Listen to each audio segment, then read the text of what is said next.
as a species, we don't tend to make the big monumental gestures very often. And even if we have all the money in the world, we end up not doing that for some reason. If we could build the Great Pyramid, why hasn't someone done that? Why hasn't some billionaire done it?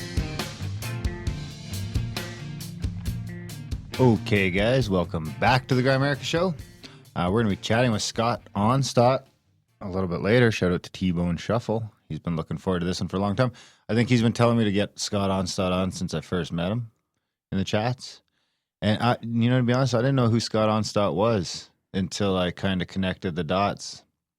And because he doesn't really have a YouTube channel, so his videos are on everyone else's channel. And anyway, once I put two and two together, I was like, yeah, we got to get this guy on. Great chat. Yeah, it was really good.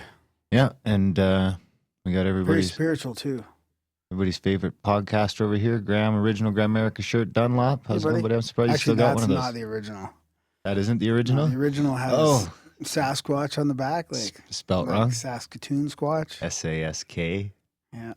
W-A-T-C-H. Yeah. No. S-A-S-K-Q. That's too bad. Man, when did we get those first shirts? Jeez, that was a long time ago. That was when we were still getting that local guy to make them. They were a good shirt, though. Good quality. Yeah, it wasn't bad. I mean, honestly, we would have still just kept going that route. We could sell the shirts a little cheaper and stuff, too, but it's just... That was a lot of work mailing it out and all that. That total pain. I think we were losing money on shirts, depending on where you were mailing them. Yeah. So it was like a total crapshoot on... If you're in Canada, 2 provinces over, you'd lose money. But if you're in the States, down in California, it's okay. We'd make $2 or $3. If you don't count the gas or the trip to the post office, you'd make $2. Yeah. And if it was going to like... Or the $2 envelope that you got to spend. If it was going to the UK or Australia, it was just like, forget it. That shirt cost actually, it was $10. cheaper to go to Australia than across Canada. That's how crazy it is. UK was bad, too, for some reason. Yeah. The Commonwealth should all be free. Can we get that? Yeah, that's a good idea. The Five eyes. Maybe just the 5 eyes, too. That's the States, too. Yeah. So how you doing? I'm okay. Yeah. How are you? Not bad. Welcome back to the studio. Yeah. I'm wearing my Grimerica shirt too. It's been a while. That's a good one. It's been a while. We got the new streamer set up. We're gonna try tonight for the live stuff. See what goes on. I really like this shirt. It suits you. Being Think so? an Indian and all. Yeah. Or what should I call you? Whoa. You can call me an Indian. It's okay. What's technically? Yeah. I mean, I'd probably like Native Canadian. Yeah, I guess they're like original people. It was Aboriginal. I just like Indian. Yeah. Should you get more of your type on the podcast? I could go get my status card on my thing says registered Indian. So they can be as politically correct as they want on the news, but my card still says registered Indian with my number. And that was pretty recent, right? Well, I'll go get it. You keep talking. I'll keep talking. So I just stopped. No pressure. So we're going to have Bob on the intro. He's going to join us in a few minutes. Yeah, that's fantastic. Wait till you guys hear this. Bob he's interested in ancient history and ancient mysteries and alternative history and all kinds of stuff. He's a lawyer and he happens to be the owner of the cabin that we're traveling to in May. It's unbelievable. The synchronicities are just abound. The synchros around the trip are unbelievable. They really are. And they just keep getting bigger and bigger. Alan sent me another one today that was pretty big. There's also like, we ended up getting some fantastic content out of these Monday night vestibules we're doing with Randall.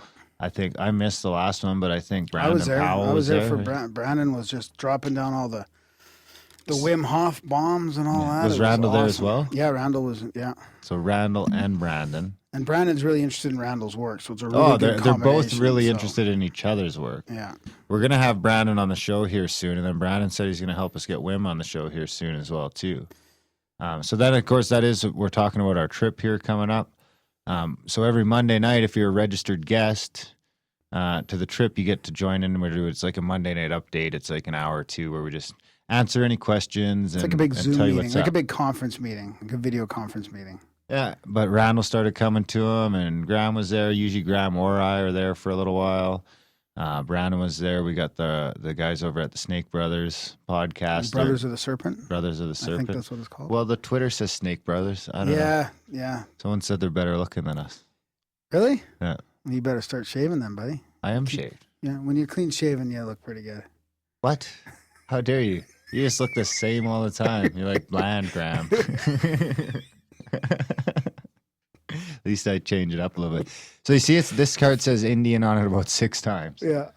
And you just got that in 2018, right? Yeah. So. Yeah. It's 2018, December 13th, 2018. Valid until 2028. Are you allowed to have more white males on if you're an Indian? I don't know. Did you see that tweet?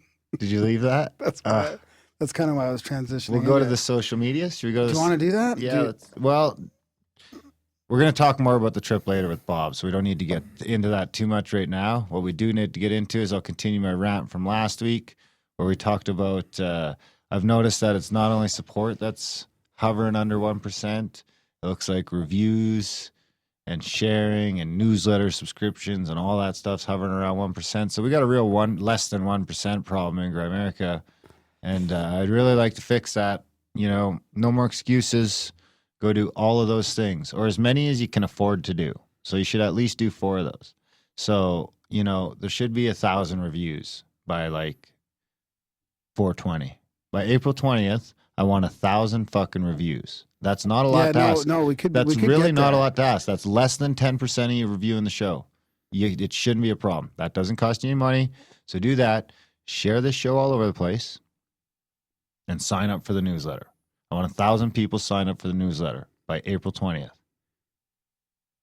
And I'll be happy for a little bit and I'll quit bitching. Because I can't convince you guys to sign up for money. I can't. You know? I gave a rant last week. No news. Well, we can keep trying. We keep trying. We got it. Do we get any new supporters? Yeah, we got some. Oh, we got a new Patreon today, actually. Yeah.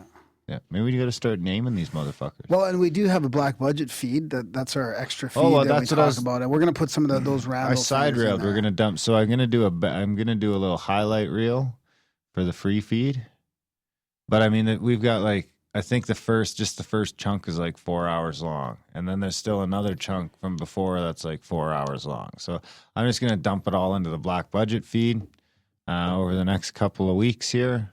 There's gonna be hours and hours and hours. All the Randall you can handle in the black budget feed. Of course, you can enjoy the chat with Bob here a little bit later. And you guys just head over to grimerica.ca/support. All the options are there now. Stripe, Patreon, you can get to everywhere from the support page. And just sign up. Sign up for $1 a month. Honestly, I won't even ask for 5. Or I'll just sign up for $1 a month. Or $12 a year, whatever the fuck. Yeah. Anyway, I'm over it. Good. Okay, good. Oh, I'm going to play the jingle? I'm unprepared for the jingle. This thing is freezing up. Ugh, it's going to be a triggered kind of night. You know what I'm saying? Yep.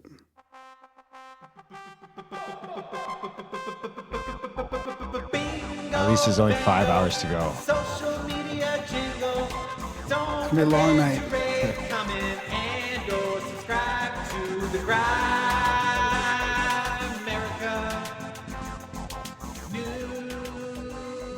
newsletter. Bingo, bingo. I actually have a lot of social media content, but we're supposed to call Bob in like 3 minutes. Can you text Bob and tell him we'll be a couple minutes late or something like that, or how does that work? Yeah, you keep talking. Okay. I'll start off with some. Well, actually, I want to wait a couple minutes for my social media feedback that I have about Darren. What? I have some social media feedback. Is it from today? No. Oh. No. I blocked someone on Facebook today. Did you? Yeah. Just fucking. I didn't think you were on Facebook. I'm not usually. I went on there today and I just seen the guy was just made a bunch of comments. You know what? I think he got triggered by a flat Earth comment, and then he's just going really? through a couple threads, just tearing up the place. So I just went and blocked him. I don't have time for that shit. I'm Just worried being about a all dick. the flat Earth. Oh, we shouldn't. I'm have- worried about the repercussions of the flat Earth episode. Okay, we got a thumbs up on the few minutes behind. Oh yeah, we should have just stayed the fuck away from the flat Earth. Honestly, we'll never recover. We got a good show. A good show, guys. Anyway, people are commenting on the test videos. So should I go specifically to that one? No, let's just go through. So the flat Earth comments just have not stopped. Really? Oh, Okay, let me start with one then. So this is it from Instagram, because you can contact us on Instagram too. It's this is from 7717 Metal Daddy-O. I couldn't even finish this one. It was super painful to listen to. I've never experienced that with one of your shows. David and Darren were both unbelievably aggravating. So I'm like, thanks for the feedback. nice. And then there's a couple like, listening now, not open to it at all, but I want to hear Darren debate him. Huh. Here we got from friend of the show, Blake Art. In my contention that consciousness generated from the observer makes this dimension both round when measured and flat when it is not observed. And that's why the creators put down the markers, pyramids, to help generate and stake out the physical realm through magnetism materializing through the ether. Oh boy. Do you want me to? I don't want to get into the mean comments. Do you want me to address the flat Earth thing from our guest about the flat Earth? Yes, I do have an email from him. Okay. So he's saying, Adam, I just listened to the show and now I do recall what happened. I do a lot of interviews and didn't recall which one this was, as the usual army of paid shills followed me to the live chat. Their main intent is to derail the conversation and feed false information. It's very effective, and it sends new people down their gatekeeping hallway. One of their scenarios is to promote Eric Dubé, and claim I do not support him, and then throw Wolfie 6020 into the mix, who is a 100% full-time paid disinfo agent. Did you remember seeing Wolfie in there? Or? Oh yeah, I watched some Really? Wolfie videos. Yeah. Oh, I see. Not in our chat, but from videos? Okay. Everything he has been put out there has been proven deceptive. Unfortunately, many new people take the bait and get gate kept in that realm. When I see that cut and paste comment in chat, I ban them. Not because I don't want to address the comment, but because it is normally a troll that is not interested in learning.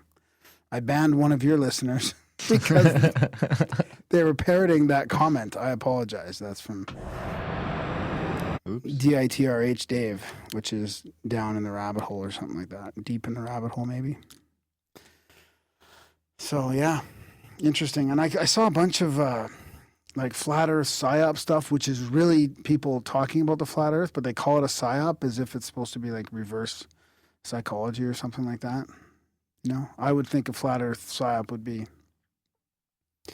somebody propagating the flat Earth as a hoax, you know? Yeah. Yeah, I got a lot of comments on the flat Earth episode. I can't even believe it. It just goes on and on and on. Oh, there it is. Boys, I do not approve of that horrible thumbnail. Flat Earth Society pick art. I emailed you a better picture. And I was like, I don't approve of you deleting comments off my YouTube channel, so I guess we're even. And he said, how can I delete comments on your channel? What are you talking about? Oh, yeah. So then he replied. So that email was in response to that then. Okay. Yeah. And then, yeah, Robot Punk comment, you asked to become a moderator, and when that happened, you had the ability to delete comments. People that frequently comment on Grimerica were deleted, and so that means they weren't trolls. They were just disagreeing with Flat Earth. Having moderator access gave you the privilege of deleting messages you didn't agree with. And then Dave posted an interview on another show. A link to an interview on another show. And then he said, now listening back, I do remember this show. There was the usual team of trolls that follow me in the chats, and I did block them. It's possible someone got caught in the crossfire. Yeah, slipped between the cracks. As I said in my email, I did look at the chat, and there were a ton of the usual trolls that follow me. It's quite possible one of your listeners followed their BS and paired it as a legitimate question, and I banned them. Unfortunately, it happens. Me asking to be a moderator on interviews is a new thing I started trying to help to keep the conversation on track. I guess it's not a good idea. My apologies. No, I mean it makes sense. Like there was an army of trolls that came. We noticed that, so it's not hard to see something happening like that, slipping through the cracks, and one of our regular peeps getting deleted, deplatformed. Just gets fucking shot down in the friendly fire. It's too bad. Anyways, we learned as well that we probably shouldn't let our guests moderate. No, Especially definitely not. No, I mean, we learned we shouldn't have done the flat Earth episode. I mean, you just can't win. you can't win. You can't win. There's no winning.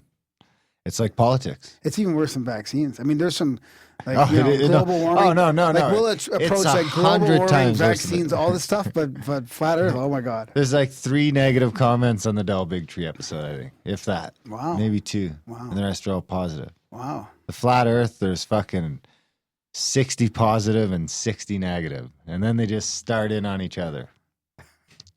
It really is something else. What do we got here today? Well, let's talk about the Twitter. I mean, Twitter one. We did a poll. Lee did a poll on the Facebook page. We've all had a few days to process episode 336 with David Weiss. Sorry, I just. Anything changed in your belief? Is it still a sphere? Is it flat? Is it something totally different? Comment with your views.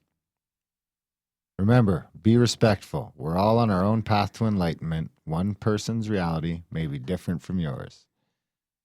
94 votes, 51 comments. 94% say it's round. 40 of the comments are from people who think it's flat. Huh. And that's just the thing that gets me about the flat earth people is they get really angry and start being like derogatory. Yeah. You know, like I got triggered in that episode because David started telling me to use my adult brain. Yeah. Because what was he saying? I don't think he was saying that to you, was he? Yeah, he specifically. Well, he was alluding to it because I was challenging him on the sun setting behind the mountains. He's like, "You never see the sunset," and I was like, "Well, I see the sunset quite a bit." I make a point. Well, you live in a spot. Some people like I can't see. Well, yeah, it, a lot of people don't, but I live in a spot where I've got an uninterrupted view all the way to the Rocky Mountains. And fucking, the city's in between there, but it's like you can't really see it. The mountains are too big way behind it, so especially when the sun's setting. But they shouldn't even be visible from where you are. Because they'd be so far down if the Earth was round. So you're proving that the Earth is flat because you shouldn't be able to see those mountains way over there. 100 like kilometers 100 miles away. They should be 8 inches away. Times 100 miles. They should be 800 inches. I guess that's not very far, right? They're pretty big. Yeah. I'm just kidding. They're like, what's Rogers Pass? 10,000 kilometers? No, it's not that. Or 10 kilometers above sea level? I don't know. No, 10 or 12,000 feet maybe? Yeah, 10,000 feet maybe. Yeah. That's pretty high up. You should be able to see that shit. And I watch the sunset behind it and the moon. And then that's when he started telling me, or no, you know what? I think it was the plane thing. The plane thing. That the plane doesn't have to just, it's turning 1,000 miles an hour. How can the plane even go east? And anyway, I digress. Anyways, I'm done. Get to the Twitter comment. What Twitter comment? The one that one of our past guests came to your rescue, right. actually. No, not to my rescue. I didn't need rescuing, I don't think. Let's see here. Yeah, that tweet. I forgot about that.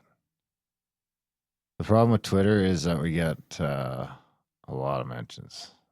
Shit. Maybe we shouldn't even talk about it. Yeah, it's probably best not to bring it up. Yeah. Or let's just summarize it. It was just about maybe we should get more females and and colored people on the show. And I love y'all, but can we get some more female guests or co-hosts of color? Or female co-hosts or people of color on the show from time to time? A lot of comments. Bruce Fenton jumped in there and went a little. Oh, there was a lot of comments? Oh, yeah. The first comment was Darren is of color. Yeah, that's a good comment. Oh, that was perfect. That was an accident. That was perfect, though. Yeah, nice little slip up. Anyway, we should wrap this up. Get in Yeah. with Bob. Jump in with Bob. We've got a special intro for you here. We've got Bob. He's a retired lawyer, and believe this or not, our listeners are going to love this.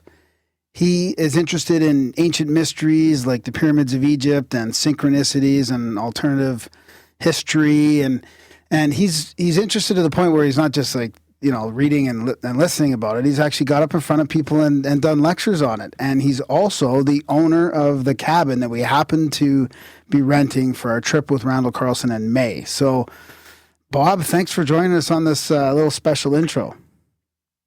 My real pleasure. My pleasure. It's really going to be fun to have you people down in Pagosa Springs. You're going to find a special place waiting for you. It's beyond description. And from what I understand you people are interested in, at least I think I know what you're interested in, it's going to be very conducive to your agenda. Sounds, it definitely seems like it. I mean, it all kind of started, I guess, to get people sort of on page with some of the synchronicities that we've been going through over here, or meaningful coincidences, or whatever people want to call them. We actually do a little a gimmick on the show where we get everyone mails them in, or emails them into Graham, and I rate them. So I rate people's synchronicities. So we probably have a little fun with that. Have a little fun with that later. So we get all sorts of just amazing synchronicities sent in all the time, which is kind of one of the reasons this is so special. Well, that's, I don't think anything happens by accident. Just the fact that I'm talking to you here right now I never would have predicted such a thing. I just listened to my wife talk to Alan Corsair. My wife does all of the renting of the Elk Lake Lodge, all the business aspects of it. And I'm just basically a gopher. I do what she asks me to do. But when I overheard the conversation, I started thinking this guy Alan's kind of interesting. And it went from there. And somehow he and I connected. I either sent him a speech or something, and then we've been emailing back and forth. So I kind of count that as a little bit of synchronicity all in itself. Oh, yeah. Well, maybe this is where I should, if you don't mind, maybe can I read that email from Alan about his trip planning and this whole synchronicity, and then we can maybe get going into some of Bob's. Darren, is that? Yeah, it's a bit of a long email. But this email is from Alan, who was organizing the trip, about the synchronicity part of it. So, and there's a bit of it about our show as well. So it's kind of going to be a little long, but I'll whip through it here. So, dear Darren and Graham, first and foremost, thank you for birthing Grimerica and raising such a fine offspring. I'm sure both of you are very proud, and I am to be a small part of Grimerica in my capacity as trip coordinator for Contact at the Cabin with Randall Carlson in Pagosa Springs, Colorado this May. So he says, perhaps I'm biased, but there are so many ways Grimerica shines over other podcasts. It could be the guests, the banter, or the varied topics covers, such as synchronicities or ancient history. In my opinion, it's the correct blend of everything that makes Grimerica appealing. To that wonderful mix, I'd like to add one more synchronicity concerning another reason to adore Grimerica, Contact at the Cabin. As you know, in the beginning, Grimerica and I discussed the possibility of Randall Carlson attending Contact at the Cabin. And what Grimerica fans may not know is that during that discussion about CAC, many other trips were pondered as well. Randall was not the only guest to show interest in co-hosting a retreat.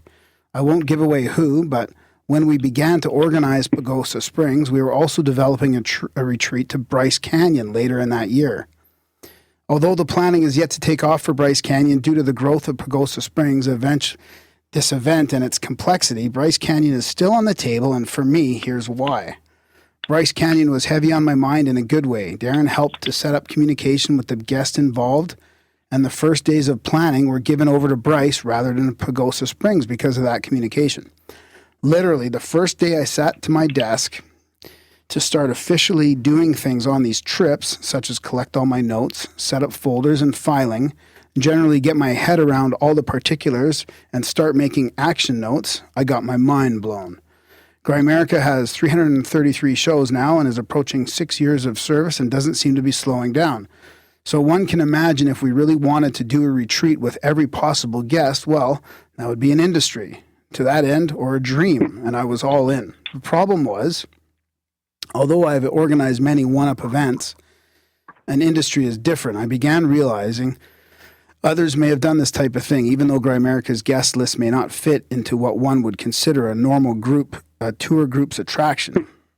So I would not expect a retired group of New Englanders with walkers to come running to a Superman event. Then again, I may have a walker one day and see it a little differently. Nevertheless, on that first sitting, I knew we were headed for something larger than a few outings with guests. I was going to have to do more research, not just for each trip, but to understand the market as well, or even if there was one. I began, somewhat reluctantly, to start a small paper notebook to always have in hand in case Apple or Gates fails me. I never kept a journal for more than a couple pages except as a university assignment, which is probably why I lose interest, but now was different. Since Grimerica has come into my life, I've run across a few personalities which I may have otherwise missed, such as Lynn McTaggart and her Power of 8 Intention Project.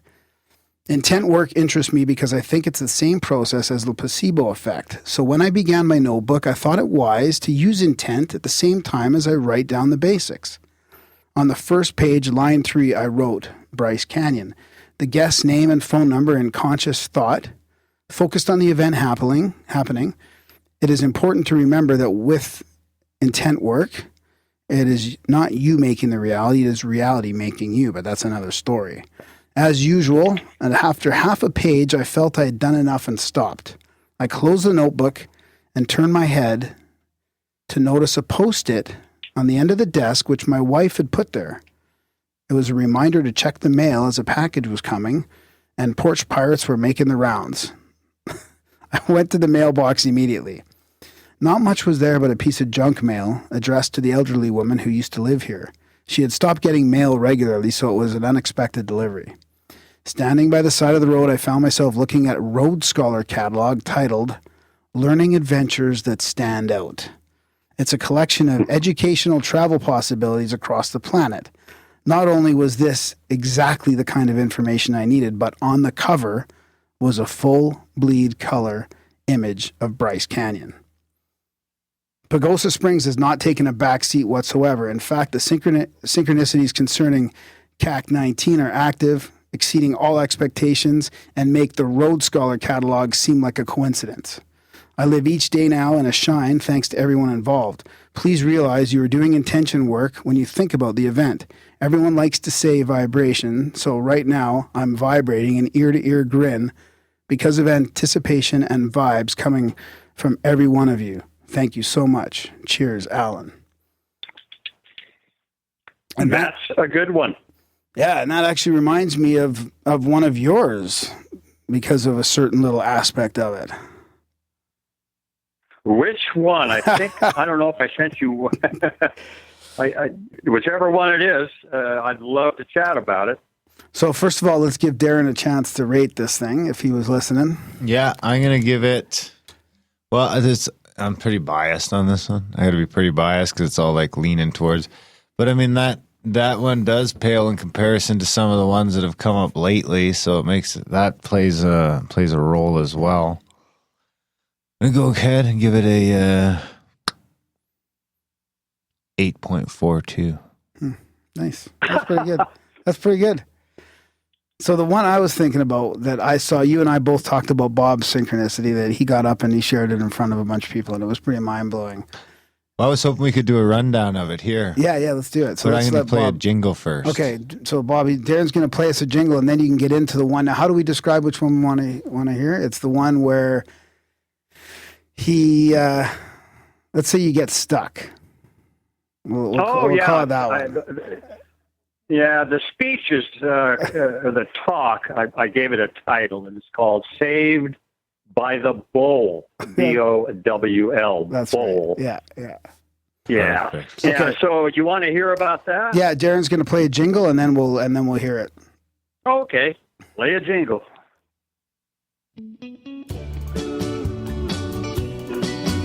I'm a rambling Gram with synchronicities all over the web. And Darren is skeptical about everyone and don't believe it yet.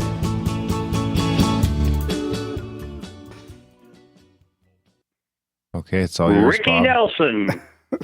Yeah. So you Yeah, the story of Saved by the Bowl actually begins in a little gathering of people interested in psychic phenomena. It was in Denver, and I was fascinated with the Great Pyramid and UFOs and Atlantis and several religions and everything you can imagine. I was off and running after an incident I had in 1976, which I'll tell you about later. But in any event, we went to this gentleman's house. It was a guy named Jack Young, and he had advertised in a continuing legal education for adults magazine that he was offering a class in ESP. So I signed up for the class and went to several of the classes, and we became sort of friends. He invited me and a few others over to his house one night. And while we were there, Jack shared with us what he called the bowl lesson. And I'll quickly give you the lesson. What he said is that when people have a problem or something they want solved or help with, they pray. And they pray a lot. The bigger the problem, the more people pray about the problem. And Jack went on to say that that's all wrong. He said, if you want to get any problem solved or help in any situation, he said, what you do is you get a piece of paper, a pen, you sit down, and you carefully write out in detail what he called a request, your petition, your prayer. And then he said you get a bowl. It could be anything, a shoebox, any container. And you place your request in the bowl. And here's the important point that Jack stressed. He said you never pray again on that subject. That, he said, demonstrates a complete lack of faith because God heard your, or whatever it is, the universe, the source, creative mind, God, use whatever word you want, heard your request actually and knew about it before you said it. So why do you have to repeat it? He said you place it once in the bowl and then forget about it. But every time that you think about the problem or whatever it is you need help with, you just remember it's in the bowl. It's being worked on. So that was the bowl lesson in essence. Pray one and rely on it. And I think the bowl and the pen and the paper kind of creates an energy and a focal point. I'm not sure I know how or why it works. But when I heard that, I kind of was skeptical. And when Jack said it's a method of prayer that never fails, I know in my mind I said something like, yeah, right. And walked away and never thought about it. And again, really for quite a long time, several months passed by. And then I found myself in court in La Junta, Colorado, defending a death penalty case. And my partner and I were in the phase of the legal proceedings where we go to court before the trial to discuss legal issues. And I was kind of bored at the time because my partner was doing the law aspect of the case, and I was sitting there watching him do a great job. And I did what I so often do. I reached for my journal, and for some reason, a poem came out. It just kind of fell onto the pages. I hardly even paid attention to what I was writing. The words just fell out onto the page. And as I wrote the last word of this supposed poem that didn't really make any sense to me, and as a matter of fact, I thought it was horrible. It's just one for the trash can. The judge called us up to the podium, or the bench, and he said, gentlemen, I am going to grant your request. You do not need to be here for the next 2 days. You win. I'll see you in trial in 2 months. Court's adjourned. So there we were, the other lawyer, Peter, and I, wondering, what the heck are we going to do now? We're free. We have time on our hands. And Peter said to me, he said, I've got a girlfriend here in town, and I want to get her a Christmas bush, there being no trees, in southeastern Colorado. So we decided that's a great idea. We got in his Volkswagen in our coat and tie, no warmth, no food, no nothing. We just drove south out of town for about 20 miles, and then we saw a 2-lane road. You can't even call it a road, just basically 2 ruts headed off east into what's called the Comanche National Lands. So it's a BLM land. So we drove out on this 2-rutted road. I remember driving past an abandoned farmhouse and thinking, man, this is the loneliest place that God ever created. We kept on driving. We were listening to music. I think it was the Grateful Dead blaring. And just having a great time looking for a Christmas bush, which we never found. It got to be about late afternoon. The sun was going down, and we thought, well, let's turn around and go back to your house. So we turned off the 2 ruts and got stuck. And I remember to this moment, I can still hear the wheels spinning. It was just made a high whining sound, and we were basically stucker than stuck. And I thought, well, this is not a good situation. We better start hiking back to town. If we're lucky, we'll catch a ride maybe before it gets too cold, and hopefully we'll be okay. But the temperature was plummeting. It was about 30 degrees. We were shivering as we started walking, and I kind of got scared a little bit. We came to that abandoned farmhouse, and there were some wood lying on the ground, and I thought, this is great. We'll just take this wood back to the car. We'll jack up the car. We'll place these planks of wood under the wheels, and we'll drive out. So we did. We hauled the wood back to the car, jacked up the car, put the wood under the wheels, and nothing. The wheels were spinning, and I was just horrified. We were now in dark. Just the sun was going just down out of the horizon. We were in real trouble. And for the first time, I think that I can remember, I thought, wow, we could die out here. And that's when I remembered Jack's bowl lesson. Well, I didn't have a bowl, so I, kind of in a panic state, I created one in my mind. And I mentally wrote out a prayer, something like help. And I mentally placed it in the bowl. And I remember turning to Peter, and I tried to sound confident. And I said, Peter, I just got a strong feeling we're going to be okay. Something's going to happen. Just believe it. But in the meantime, let's start walking. Right then, not 2 minutes after that, we heard a noise. We looked up over the horizon, and coming from the east, down this rutted 2 ruts in the desert, coming from nowhere, there was no town anywhere east of there, not till Kansas. All of a sudden, coming into view was a truck, and it drives up next to us, and not only is it a truck, it's a perfect Standard Oil tow truck. And the driver gets out and says, hey, you boys need help? Yep. So he pulled us out. We were safe. And driving back to town, I started thinking about these words that I had written or that came through my pen into my journal as I was bored in court.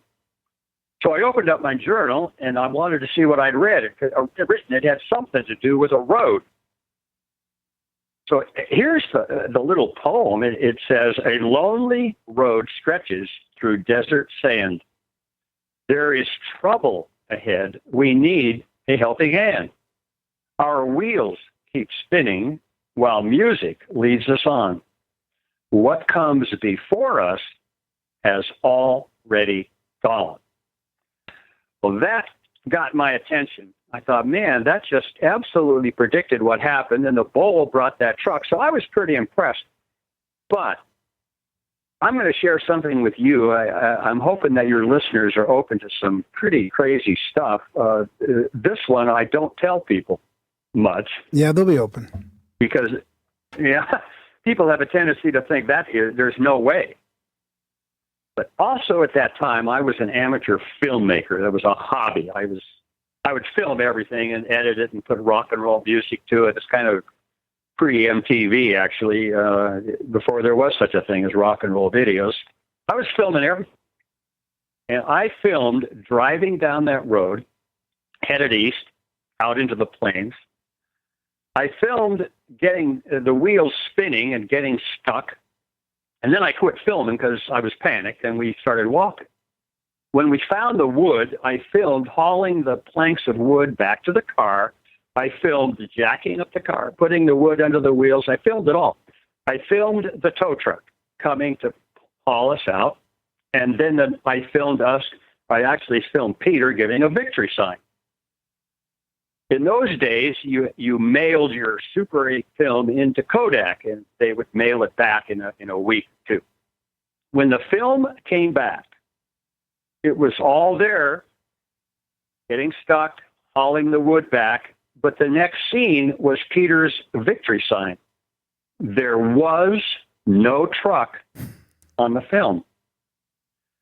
To this day, I will not claim anything about that. I could have been a glitch in the film. Kodak might have screwed up. I don't know. But the fact that everything was on the film, but our saving truck, and the words that predicted what was going to happen, and the utilization of the bowl, I put that whole incident in kind of a special category. And I started thinking at that moment, there really might be more to life than meets the eye. And I think I actually started believing that the supernatural was the natural, just not understood. So that was that story of synchronicity and coincidence and chance encounters. I like to talk about chance encounters that can change a life. But that was actually one of the more interesting ones. Oh yeah, that'll do it to you. I mean, that'll change it. that's a great. Well, the thing is, even if it is something as benign as like they just lost that section of film, or just something happened and it got cut out, even if that's what happened, that it happened just at that moment with some truck you've manifested with a bowl in your head. No, and the last word of the poem talks about that. Right? I mean, it's the last phrase. Sorry, the last phrase has already gone. Yeah, it's like, okay, what is time? What is What is time? And is there such a thing as time? I mean, that whole incident just spurred incredible thoughts in my mind. One of the things that I started thinking about when you asked me to do this podcast, and I started thinking about some of these synchronicities, another thought came to my mind, and that is how sometimes in life, an offhand comment or a sentence that someone utters that maybe has no meaning or doesn't tie in, or you don't really put a lot of stock into it, can actually be incredibly impactful and change a life. And that was the case with me back in 1976. And I'd like to share with you, if it's all right, how this whole esoteric, metaphysical, crazy search of mine began. So we'd love that. Go ahead and share that with you? Well, the year was 1975 or probably 76. It had to be. And I was the chief public defender in a place called Jefferson County, Colorado. We hired a new lawyer.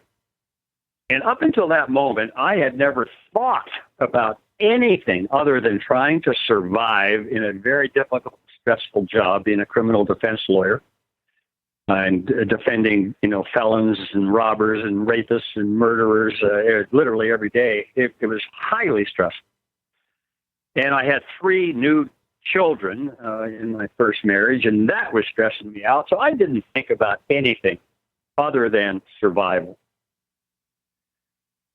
The new lawyer, I decided to take out to lunch, kind of a get-to-know-you session.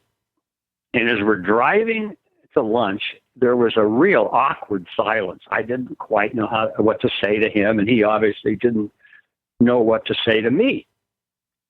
And then all of a sudden, out of the blue, not related to anything, he said, I just read a book, or I just heard about a book called Pyramid Power by a guy named Patrick Flanagan, who claims that if you put an apple in a pyramid built on the dimensions of the Great Pyramid in Egypt, the apple won't rot. I looked at him and said, what? And I kind of forgot about it. The conversation moved on to other things, but the words pyramid power, it was like a leaky faucet in the back of my mind, and it just kept dripping. Pyramid power. Pyramid power. So I went out and found a book. I went to the only metaphysical bookstore in Colorado, found the book, Pyramid Power, by Patrick Flanagan. And I read it, and my life has never been the same since. That got me started. I absolutely became obsessed with the Great Pyramid, which ended up reading everything I could find about that and Atlantis. I got into UFOs, like I said. I studied several religions. It just went on and on and on, and it hasn't stopped to this day. And I finally figured out that, in truth, I know nothing. That's the end all of the whole search, is that I'm not going to ever figure this thing out, which is fine. But that Patrick Flanagan thing really got me going. And then I'd like to fast forward about 40 years to about 2017, just a couple of years ago. I went to a dinner. My wife's brother built a house in Pagosa Springs, by the way. And he said, we're going to have a dinner to celebrate, and I'm inviting my builder, the guy who built my house. Okay, that's great. So we had dinner, and I'm not much of a socializer. I don't go to cocktail parties or anything like that, but I was having a conversation with this builder, and somehow the subject of the Great Pyramid came up, and I cannot remember what started it. But he said something to me that made it sound like he knew something about the Great Pyramid. And he was holding his own with me in the conversation. I thought I knew a lot, and he knew more than I did. So I just thought I'd test him, just to see if he was for real. And I said, hey, have you ever heard of a guy named Patrick Flanagan?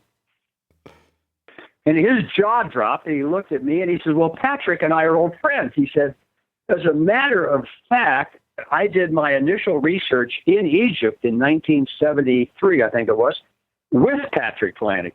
We were all over that Great Pyramid together, and we've been friends ever since.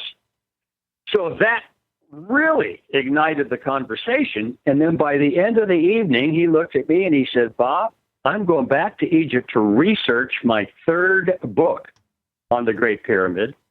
And my jaw dropped there.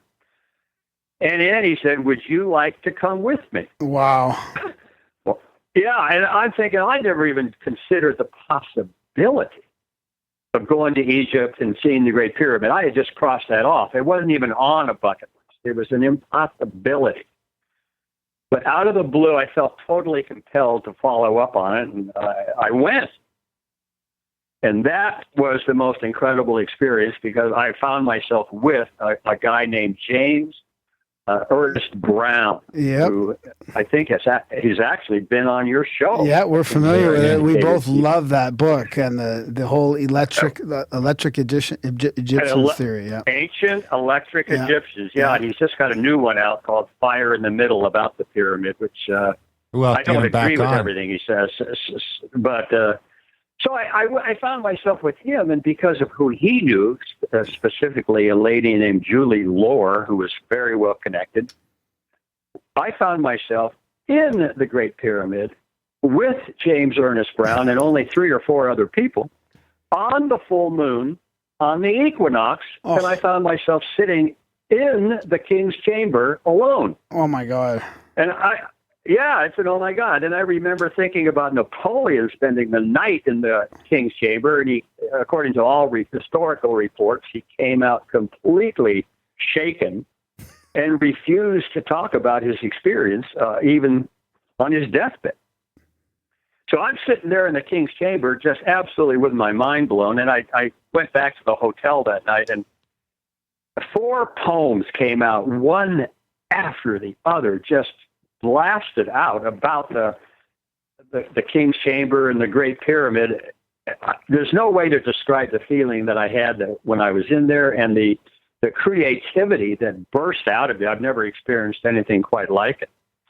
So that in itself, meeting James Ernest Brown and going to Egypt with him, I will put as one of the highlight experiences of my life, without any doubt whatsoever. And I've had several other incredible, which to me incredible, synchronicity experiences, chance encounters as they were. And I'm willing to share another one if you're interested. Absolutely. Yeah, And then before we wrap up, I'll rate them all. The first one's over 9 for sure. Oh, I'll that's tell you pretty good. that, There's not a lot of 9s. There's only been a few 9s in the show. And but I do want to mention something too, just around the same subject. Is I remember when I first heard of pyramid power in the mid 90s or late 90s. Mm-hmm. I was at work in an aerospace company, and I was sort of dealing with we were testing other people's engines at the time. And these guys from California came up, and there was this old guy with a beard. And I don't even remember how we got talking about it, because I was also reading some UFO books back then in the early mid 90s. And he brought, he had pyramids, and he had his shavers in the pyramids, and we talked about pyramid power. I love it. And I was that sort of stuck with me too. That was back 20 years ago now. I heard something about that. I remember that, where if you put your razor blades in the pyramid, they would never go dull. Yeah. Well, I went totally off on it. I mean, my friends thought I was totally nuts. I mean, I had a pyramid I used to wear on my head sometimes just for fun, And here's a lawyer walking around with a pyramid on his head. There were some people that were ready to wrap me up and ship me off. But I feel like now, 50 years later, it ain't so crazy. No, and I exactly. think a lot of people are starting to figure this thing out, or at least think about it. Man, you can go in that. Speaking of the pyramid, there's that pyramid in Sedona. There's a pyramid in Sedona that you sit in one of those meditation shops. I mean, you can feel like you're buzzing with energy.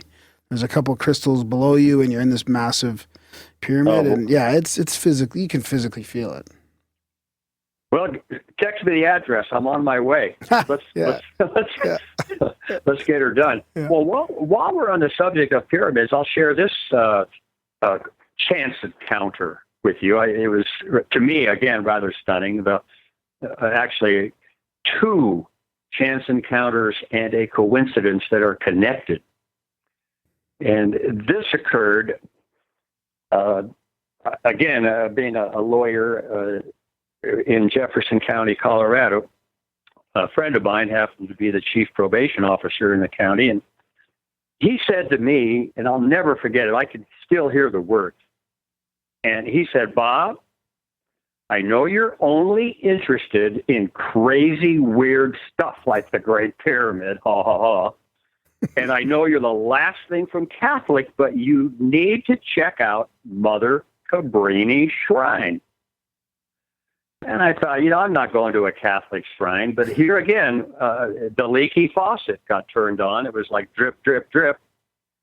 And one day, early in the morning, before court, I just, on a whim, drove up to Mother Cabrini Shrine. It was a little convent in a little valley about 10 miles into the foothills west of Denver. And I drove past the convent. It was attached to some kind of building. I didn't really notice it because I was looking out the driver's side door at a huge statue of Christ, Jesus the Redeemer statue on top of a hill. And I thought, well, I'm going to do what all tourists do. I've got time. I'm going to walk up these steps. So I started hiking. And I got about halfway up, and of the 377 steps, I stopped on one of them, and I turned around and looked down at the convent, and I saw that the convent was attached not just to a building, but it was a pyramid. And I looked at it, and by God, it looked like the angles of the sides were just like the Great Pyramid, 52 degrees. And I did a quick calculation looking east, north, south, and west, and I thought, my God, the side is facing absolutely true north, or at least what appears to be true north. And I audibly gasped out loud. I was shocked, and I said, "It's a perfect pyramid." And I heard a voice. And I looked around, and the voice said, "You noticed." And there, on the ground about 20 feet from me, I didn't see her at first, on her hands and knees was a nun, an elderly nun, hoeing in a small rose garden, weeding the garden. And I repeated it. I said, that church is built, it looks to me like it's the Great Pyramid in Egypt. And her response was, yes, I know. I designed it. What? It turns out that she was the head nun. Her name was Mother Camille. She had an engineering degree from the University of Chicago. And the most stunning aspect of this little conversation was the fact that she was way beyond, or at least in my opinion, beyond any organized religion or dogma of a religion. She was fascinated by the Great Pyramid and other metaphysical and esoteric things. So we started talking and talking and talking. I ran out of time. I couldn't get up to the statue. I had to get to court. So I turned to leave, and I took a couple of steps down away from her, and I remember thinking, gosh, I'm probably never going to see her again, but this was a great experience. The next words I heard out of her mouth, again, changed my life, ultimately, in a big way, and impacted the lives of some others. And I had no way of knowing that she was ultimately going to be a great source of comfort to me through a divorce and the loss of my 3 kids for many years. And all she said was, oh, she said, be sure to drink the holy water down by at the fountain. And I thought, holy water? Okay. Well, it turns out there was a fountain down below, and I didn't have time to go see it. And I had to go to court. But she quickly told me as I left, she said, yeah, in 1912, Sister Cabrini came from Italy to start an orphanage. And she rode her donkey with 2 other sisters up to the mountains. The sisters got thirsty, and Mother Cabrini said, move that rock. And a spring bubbled up, and that's the water you can still drink today, the, quote, holy water. So I, on a whim, again, that leaky faucet in the back of my mind, drip, drip, drip, holy water, holy water. I went back, again, early in the morning. And I went to the water. I parked my car, got a cup of water, and I'm thinking, okay, holy water, right. But hey, you never know. I'll give it a sip here. So I sat down, and I opened my briefcase, and I pulled out a little green pamphlet, a monograph, which I received once a month from an organization called the Rosicrucians. And I'm sure you guys are familiar with that organization or things like it. It's like the Masons, ancient fraternity based in Egypt, or started in Egypt, ostensibly. And I'm reading this pamphlet sent by the Rosicrucians. Well, the pamphlet is all about the roses. They talked about why the rose is the symbol of the Rosicrucians. The pamphlet talked about aromatherapy, healing properties using the rose. It talked about meditation techniques using a rose petal as an image. So I was reading this pamphlet all about the rose, sipping my water all alone on a beautiful August morning. A car drove up and parked, and a lady got out and walked past me to the fountain to get a drink of water. She was dressed in street clothes. I did not know she was a nun. When she parked her car, I put my pamphlet back into my briefcase. There is no way she could have seen it or know what I was reading. She sat down opposite from me, about 10 to 15 feet away on another bench, and we started talking. And the conversation was free and easy. It was just flowing along. I felt a great affinity to her. And she, all of a sudden, out of the blue, in the middle of a sentence, she stopped, looked at me, and said, I don't know why, but I have to give you something. She got up, walked to her car, opened the back door, and I watched her rummage around behind the back seat, behind the front seat, the passenger side. And she came back holding something in her hand. I couldn't see what it was. So she walked up to me right in front of me and looked down at me and said, again, I don't know why, but I have to give you this. And then she said, in 1947, in Flushing Meadows, New York, there was a gathering of Catholics, and there was an apparition of Mary, the mother of Jesus, that appeared to all these Catholics. And by the way, I checked it out. This is an historical occasion. It really happened. And she went on to say that Mary, the mother of Jesus, blessed all of the roses in the rose garden, and this is one of the rose petals that Mary blessed. And she handed me, encased in plastic, a rose petal. That, shall we say, blew my mind. It was because of that rose petal that I ended up going back to see Mother Camille, because I was excited to show her the rose petal. And that connection lasted for, maybe 20 years. And I'll never forget her response when she looked at the rose petal. She just said, "Oh, another miracle at Mother Cabrini's shrine." And then she said, "But of course, everything's a miracle." And I thought, okay, everything's a miracle.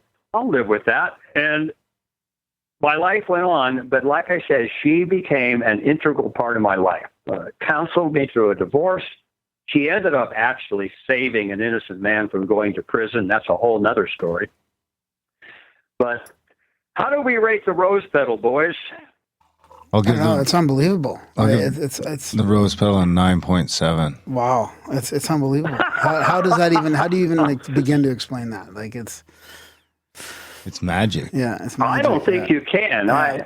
I haven't really tried to explain it. I've just accepted it as something that was like a major league tap on the shoulder from the universe, saying something like, "Hey, buddy, hang in there. There's more than meets the eye, and don't worry about a thing." That's what I took it as. I still have that rose petal. And by the way, if I come down to Pagosa Springs when you all are down there, I'm going to bring that rose petal.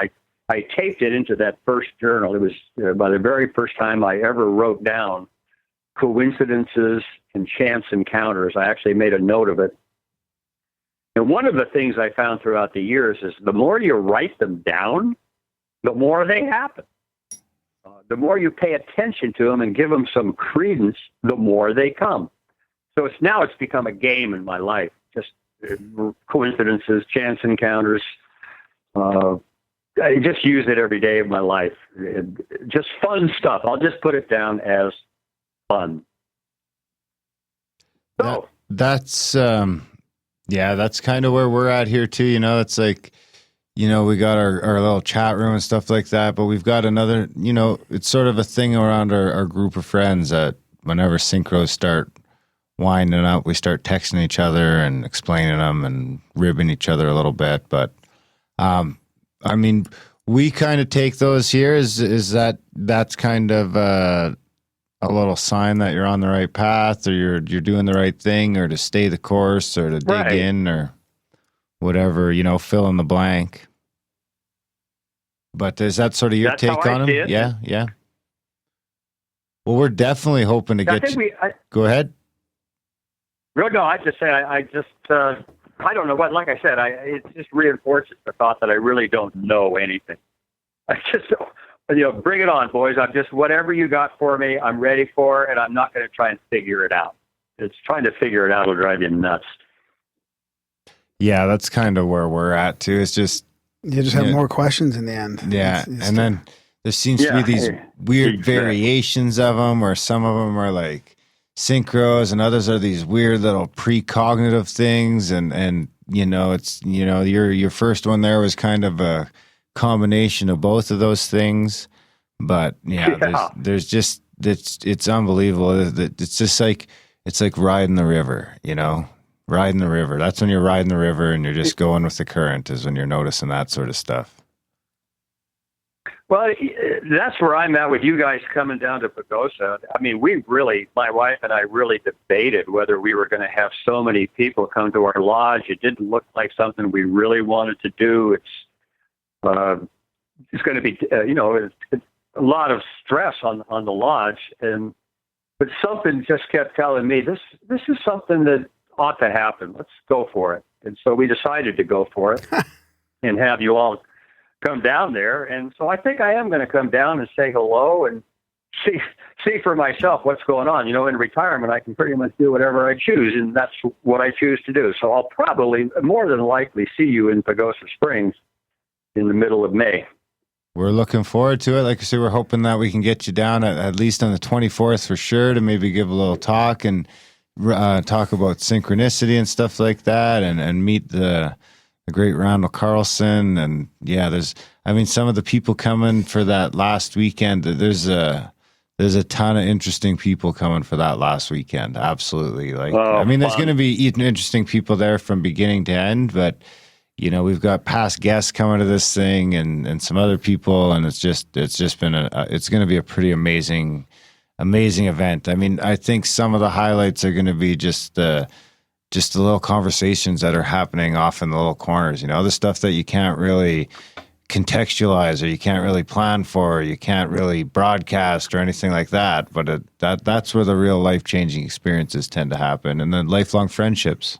Yeah, and just be able to talk to all these people about all the stuff we talk about on the show. Like, everybody's very open to all kinds of stuff, which is not your average dinner party type conversation or, or people that at work. Like, this is different, right? This is like, there's a connection here that goes pretty deep with everybody that listens to the show. So it'll be fun.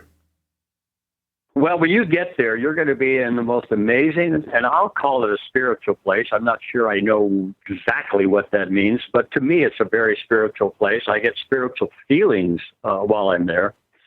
And another bit of synchronicity, Alan mentioned something about drumming. You guys are going to do some drumming, or somebody's going to do some drumming. All chanting. of us. I don't know. Yeah, I'm going to bring my wife's drum down, and Grandma's a drum, and well, that's great.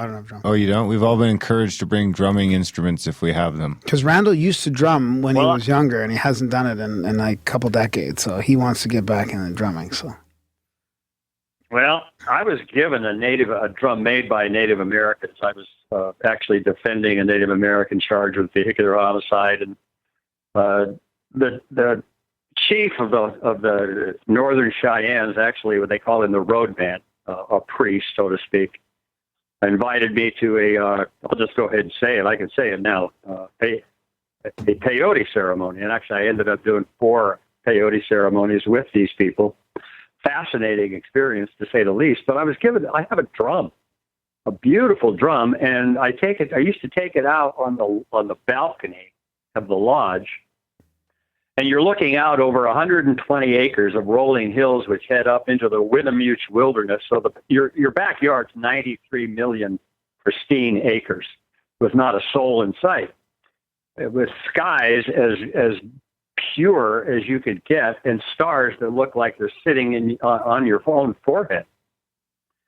And you do your drumming out there, and it reverberates through this valley. I can't wait for you guys to experience that.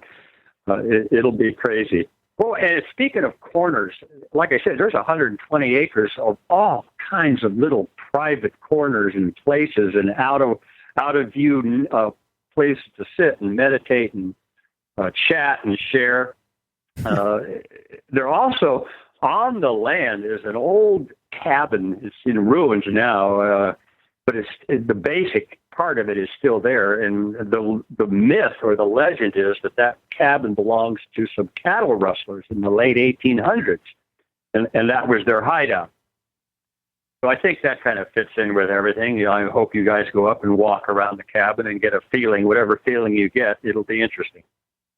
Well, and then the other thing was, I think you said you're pretty into Stephen Greer's stuff. Like, Graham's like a fanboy. Oh, yeah. Graham's like a super fanboy of Stephen Greer. Oh, come on. Well, what do you run? No, You run yeah, the local. Graham I- runs the local. I participate in the local CE5 group, so we go out and Oh wow! yeah, and we've had a lot of pretty good sightings in the last couple years. So I'm looking forward to taking some Well- people out on your property and getting a little circle and do some Oh, boy. meditations. And Well, if I'm there when you do that, I'm going to beg you if I can sit in with you. Oh, yeah, of course. It just sounds like, and we've had sightings. Nothing totally dramatic. I mean, orbs in the trees, streaking lights through the sky. Kind of average, everyday garden variety sightings. yeah, But I'm ready for the landing, and if they want to take me with them, let's go. yeah, that's awesome. Absolutely. Oh yeah, it's going to be quite the event. And then we've booked now for sure. Brown and Powell is going to be coming for the first 2 trimesters, and he's going to be teaching people the Wim Hof breathing method, which is supposed to be, you can start to hold your breath for a real long time, and you're supposed to be able to actually manipulate your body temperature and manipulate. It's supposed to be super powerful for fighting off disease as well as mindfulness and having control over your adrenals and stuff like that. So if you haven't looked That sounds anything Wim Hof, just like type Wim Hof into Google, and I mean, you're just going to go down a rabbit hole. Oh, yeah, I mean, you might as well just come for the whole week, Bob. You might as well just come on down. Yeah, Well, you know what? I may come down at the beginning and say hello and see what's going on. And again, at the end, I think I'm not sure how many days you're going to be there, but I think I'm going to probably commute, go down and back, and then down and back. We'll see. Yeah. But the more I talk to you guys, the more I know I'm headed down to Pagosa Springs. Right on. That's Absolutely. Well, we can't wait. I mean, we're less than 2 months out. good. There's not a lot of tickets left. I want to say, I don't know for sure. I was looking at the other day. We're down. There's like the third weekend is gone. I think just check out badcomment.com. That'll have all the links there. But I mean, you guys really don't want to wait. I know a lot of people wait to the last month to start buying tickets, or wait till May to buy your ticket for this thing. I don't think that's a good idea on this one. Like, I would buy a ticket now because, we're selling a few a week or a few a day sometimes. I mean, you get a little rush. Randall's now booked on a couple more podcasts coming up next week. So, I mean, get them while they're hot. Once they're gone, they're gone. We have hard numbers on this thing, and there won't be anything, there won't be any wiggle room. So once they're gone, they're gone. Yeah.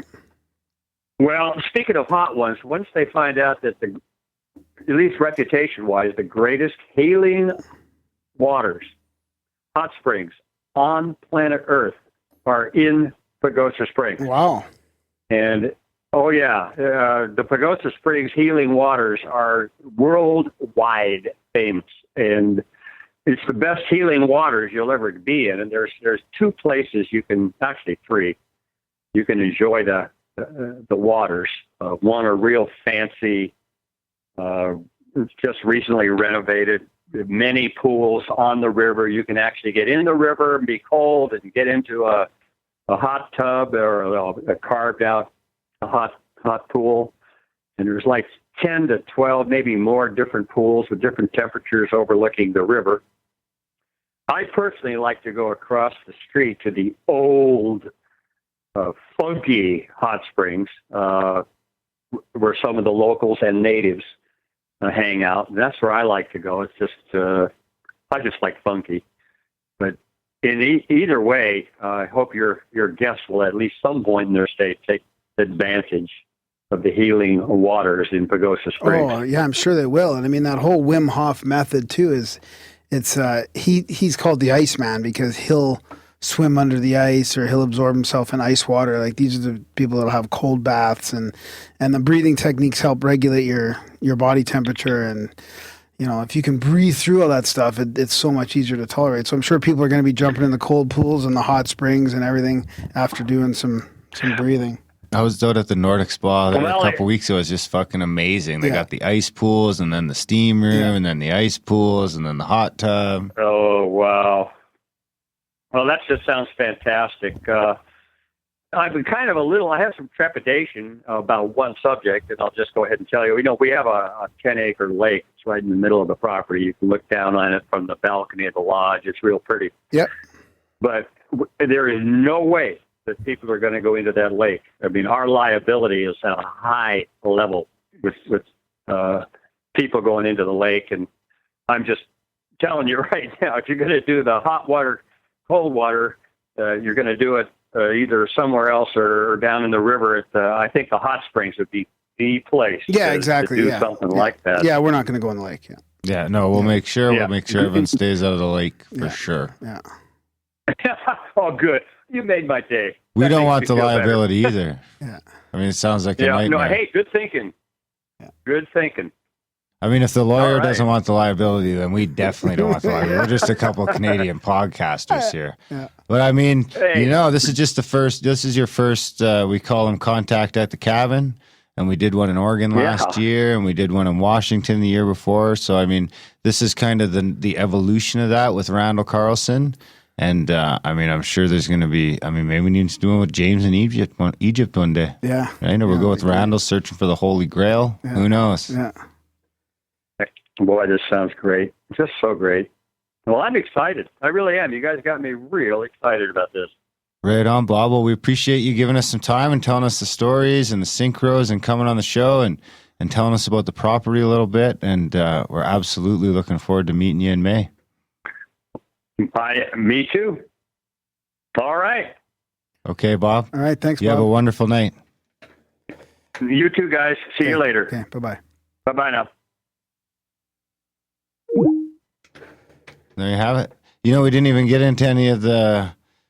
We didn't even mention we were talking to Scott Onstott after. Yeah, we did. Yeah. No, we didn't mention that to Bob, though. Oh, yeah. Because Bob's just getting into, like, learning about That's podcasts and right. Yeah, YouTube. yeah. Oh, yeah. YouTube's a little easier than podcasts. I mean, that Scott Onstott video. Yeah, We- now that he's got an iPhone too, or a new smartphone. He Yeah. can get in there. I sent him the link for the podcast. So That's hopefully we'll get him listening to the show. But it's a fantastic guy. Bob sounds amazing. The synchros are just unbelievable. Oh, yeah. Bob's a synchro guy, and there's synchros around the show, and it's unbelievable. Unbelievable. Just the idea of not getting tickets to this motherfucker just seems like a terrible idea. It just seems like a bad idea. Head over badcomet.com, running out of seats like a motherfucker. Get them today. At least put down a 50% deposit. We'll give you a couple weeks to pay the rest. But seriously, don't fuck this up. That being said, if you're a supporter of the show, we are giving away one ticket to a supporter. Email adam@grimerica.com, ADAM if you're already @grimerica.com. if you're already a supporter. If you're already a supporter, or sign up as a supporter today and email adam@grimerica.com, and he'll put you on the list. There's a whack of names on there already, but hey, get on the list. You could also just sign up between now and then. Don't have to be a supporter now. Sign up, put you on the list. And you can also buy a raffle we're doing another ticket where it's just a raffle draw, right? Yeah, it's going to be a campsite, a free camp spot in the second trimester. We're just selling 30 tickets at $20 a piece. So if you're wondering why we're doing 30 at 20, it's because there's a bunch of fucking PayPal transfer fees, 30 of them. And then we got to transfer the money from there over into the CAC account. So that's another fee. So that $100 is going to eat up the fees probably. So that's $500 for the spot. 30 tickets sold. I think we've already sold 6 or 8 of those. Basically, I mean, if we sell that thing out in the next 2 weeks, I'll raffle another one if there's time. But if it takes till There probably won't be any left by then, though. no, that's the thing. So I mean, again, if you want to get in on the raffle, I mean, your best bet's to be on both, really, because your chances of winning the draw for a supporter are like Probably going to be 1 in 100, maybe. Yeah, 1 in 100 or so. Your chances on the raffle are 1 in 30. I mean, you buy 2 or 3 of the things, your chances are 1 in 10. 10% chance you're going to CAC for $60. Yeah. Holy fuck. Yeah. Can you believe it? Yeah. Do some intention, put that shit in the bowl, Yeah. close the bowl. Yeah. Like, if Forget you all about do it. that, I don't know what's going to happen. We'll have to open up a 4th weekend or something. Yeah, who knows? That's it. 4th weekend with James Ernest Brown. Yeah. I mean, he's right next door. Yeah. We should actually bump into him when we're down there. We should email him, have him back on the James show. is in Colorado? He's in Pagosa. No. Yeah. James Brown? Yeah. Really? Yeah. Wow. Isn't that something? Yeah. This cabin could be like the yearly thing, really. I mean, I'd love to travel everywhere else, but it's like, Well, apparently there's just so much to do around that area. that could just be like our main conference. Yeah. And then we have like the satellite conferences. Maybe we both don't go. Yeah. You can just go do your alien chasing. Yeah. And I'll go look at cool stuff. Pyramids. Go for it. Yeah. Well, you do the ancient mysteries and I'll do the Sea summoning. citying all over the place. Yeah. I'll eat mushrooms in the Great Pyramid, the King's Chamber, in the sarcophagus. I smoked a doob on the Great Pyramid. Did you? How many people can say that? See this? Not Yeah. many. Graham I went to the Hancock. King's Chamber too. Did you go in there? Yeah. Wow. It was creepy. Crazy. The legend. Wasn't quite as creepy as Napoleon getting scared shitless in there, but I wasn't there all night by myself. Sleeping. Yeah, but I was in there by myself. You're about the though. same height as Napoleon. Yeah. I probably could have fit right in that sarcophagus. I think that motherfucker was full of seeds. I don't think it was. No. Yeah, well, what do you Later on, somebody might have put seeds in there, but that wasn't what it was built for. know? Anyway, See what James Brown has to say about that. I wonder if We the will. fire in the middle is about the pyramid. you know, we're watching, me and Lisa are rewatching Magical Egypt Series 1 Oh, yeah. because we're going to watch Series 2 right Yeah. away. We want to watch 1 again first, get it all fresh. It's great. But we're watching the one where it shows like the stream coming out of the erect penis, and then it's got like a little sperm swimming through it. And they're talking about the amount of magnification you need to see a sperm. Anyway, I don't know how that fits in with. What about electrified sperm? Well, that's another 'Cause thing. that's the James Brown stuff, the electrified sperm. That's right. Yeah, we should. Maybe We that's got to how get in they see touch with him if he's got another book out. How do we get in touch with him the first time? Anyway, I can't we'll talk about that later. You guys just worry about enjoying the chat with Scott Onstott. It's a great one. Check out his YouTube or his website. I don't know what it is, but it's in the show notes. Yeah, it's all in the show notes. It's a great chat. 33, baby. Yeah. All about 33. Enjoy.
All right, we've got Scott Onstott with us tonight.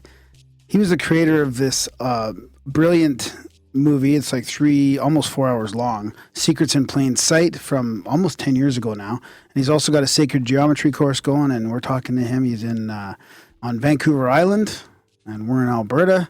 So it's a Canadian one tonight. Thanks for joining us, Scott. How's it going? Going good. Thanks for having me. No problem. You know who's stoked? I got to give a shout out to T-Bone. T-Bone Shuffle in the chats, grimerica.ca/chats. He is over the moon, looking forward to this. He said since he started listening to Grimerica, he's been hoping that we would have Scott on. Oh, that's great. Oh, it's great. Thanks for tuning in. Yeah, like we were saying before we started recording, most of our listeners are familiar with sacred geometry, and we've talked to guys like Randall Carlson about it, and it's a pretty mind-blowing topic on its own. And we're also talking about how your Secrets in Plain Sight movie was kind of, it's become part of the culture now with this symbolism across the world and the sacred geometry and architecture, and it's a real mind-blowing movie, and the feedback has just been astronomically good, and I think what people really liked about it is you weren't having to get into the conspiracy of it or the who and the why. You just put out all the information in a nice, simple, concise manner for everybody to understand how mind-blowing all these patterns are. So thank you for that. Yeah, I didn't feel like I needed to draw my own conclusion about what it all meant. I left it open for the viewers of the movie to come to their own conclusions about the causality of these patterns. And I think that was a good approach because it includes everybody's different worldviews in that. Exactly. And so you have fans that are scientists to religious fundamentalists and everywhere in between. Did you, when you were making it, did you kind of, because I mean, this thing's a hit. I mean, I was looking today and I was like, it's got over 6 million views just on the one channel. And I mean, it's been copied and replayed on a bunch of other channels and they've got a few 100,000 views on all of them. Yeah. So, I mean, a few years ago, like in 2017, I tallied it up and it was about 10 million at that point. So it's more than that now. But what's amazing is that it's almost 4 hours long, and there's not that many videos that people like watch many times that are that long. A lot of the big fans of the show have seen it 10 times or more. Yeah. So how did it all start?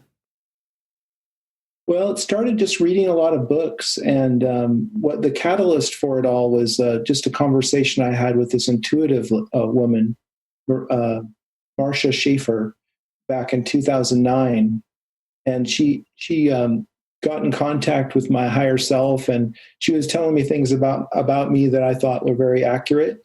And she said, "You're going to be making a movie." And I'm like, "What are you talking about? I've never made a movie. I make instructional videos, but not movies." And I said, "Well, what's it going to be about?" And she said, "Well, that's for you to figure out, but it's really important that you do it." And so I took that advice to heart, and I spent about 2 weeks coming up with the whole script. It kind of poured out of me, like all at once. It was like a download in a way. Wow. And then it took me the whole year to put it all together, get all the images, and they're all like Creative Commons licenses or public domain images. And I didn't spend any money on it at all. It was just all my time, and I did spend a whole year putting that film together. It was a labor of love, and millions of people have seen it around the world, and a number of people have said it's really changed their life and their worldview for the better, and it's opened them up to new possibilities. And so I feel really grateful that I've been able to positively influence a lot of people's lives, and it's brought me a lot of friendship and connection with interesting people all around the world. So it was a great thing to do. It wasn't a big money maker, but that's not why I did it. Yeah, well, it might end up working out long term for you. I mean, this is we talked about it being part of the culture now. We started this podcast almost 6 years ago, and your movie was out years and years before that, and it's just now it's like a staple of the type of thing you see a whole bunch of people doing it, whether it's Ancient Aliens or some of the other people that are connecting these dots between different cultures over the years. So it really is important work. I mean, maybe for context for people, we should talk about some of maybe your favorite aspects of that, or some favorite connections that you made, or some real, and then I got a couple questions about that, and then we can get more into some of your more current stuff in your course on sacred geometry that you also have. Sure, yeah. Well, one of the things that really stood out for me when I was analyzing cities and architecture around the world was geometry, and how some of the most interesting and powerful complexes in major cities in the world are based on simple geometries that are very compelling. And some people call this whole area of study sacred geometry, because the geometry is so fundamental. And when you start to understand its significance, a natural feeling of sacredness arises out of these patterns. And so for me, the long-lasting take-home message of Secrets in Plain Sight was sacred geometry is really important.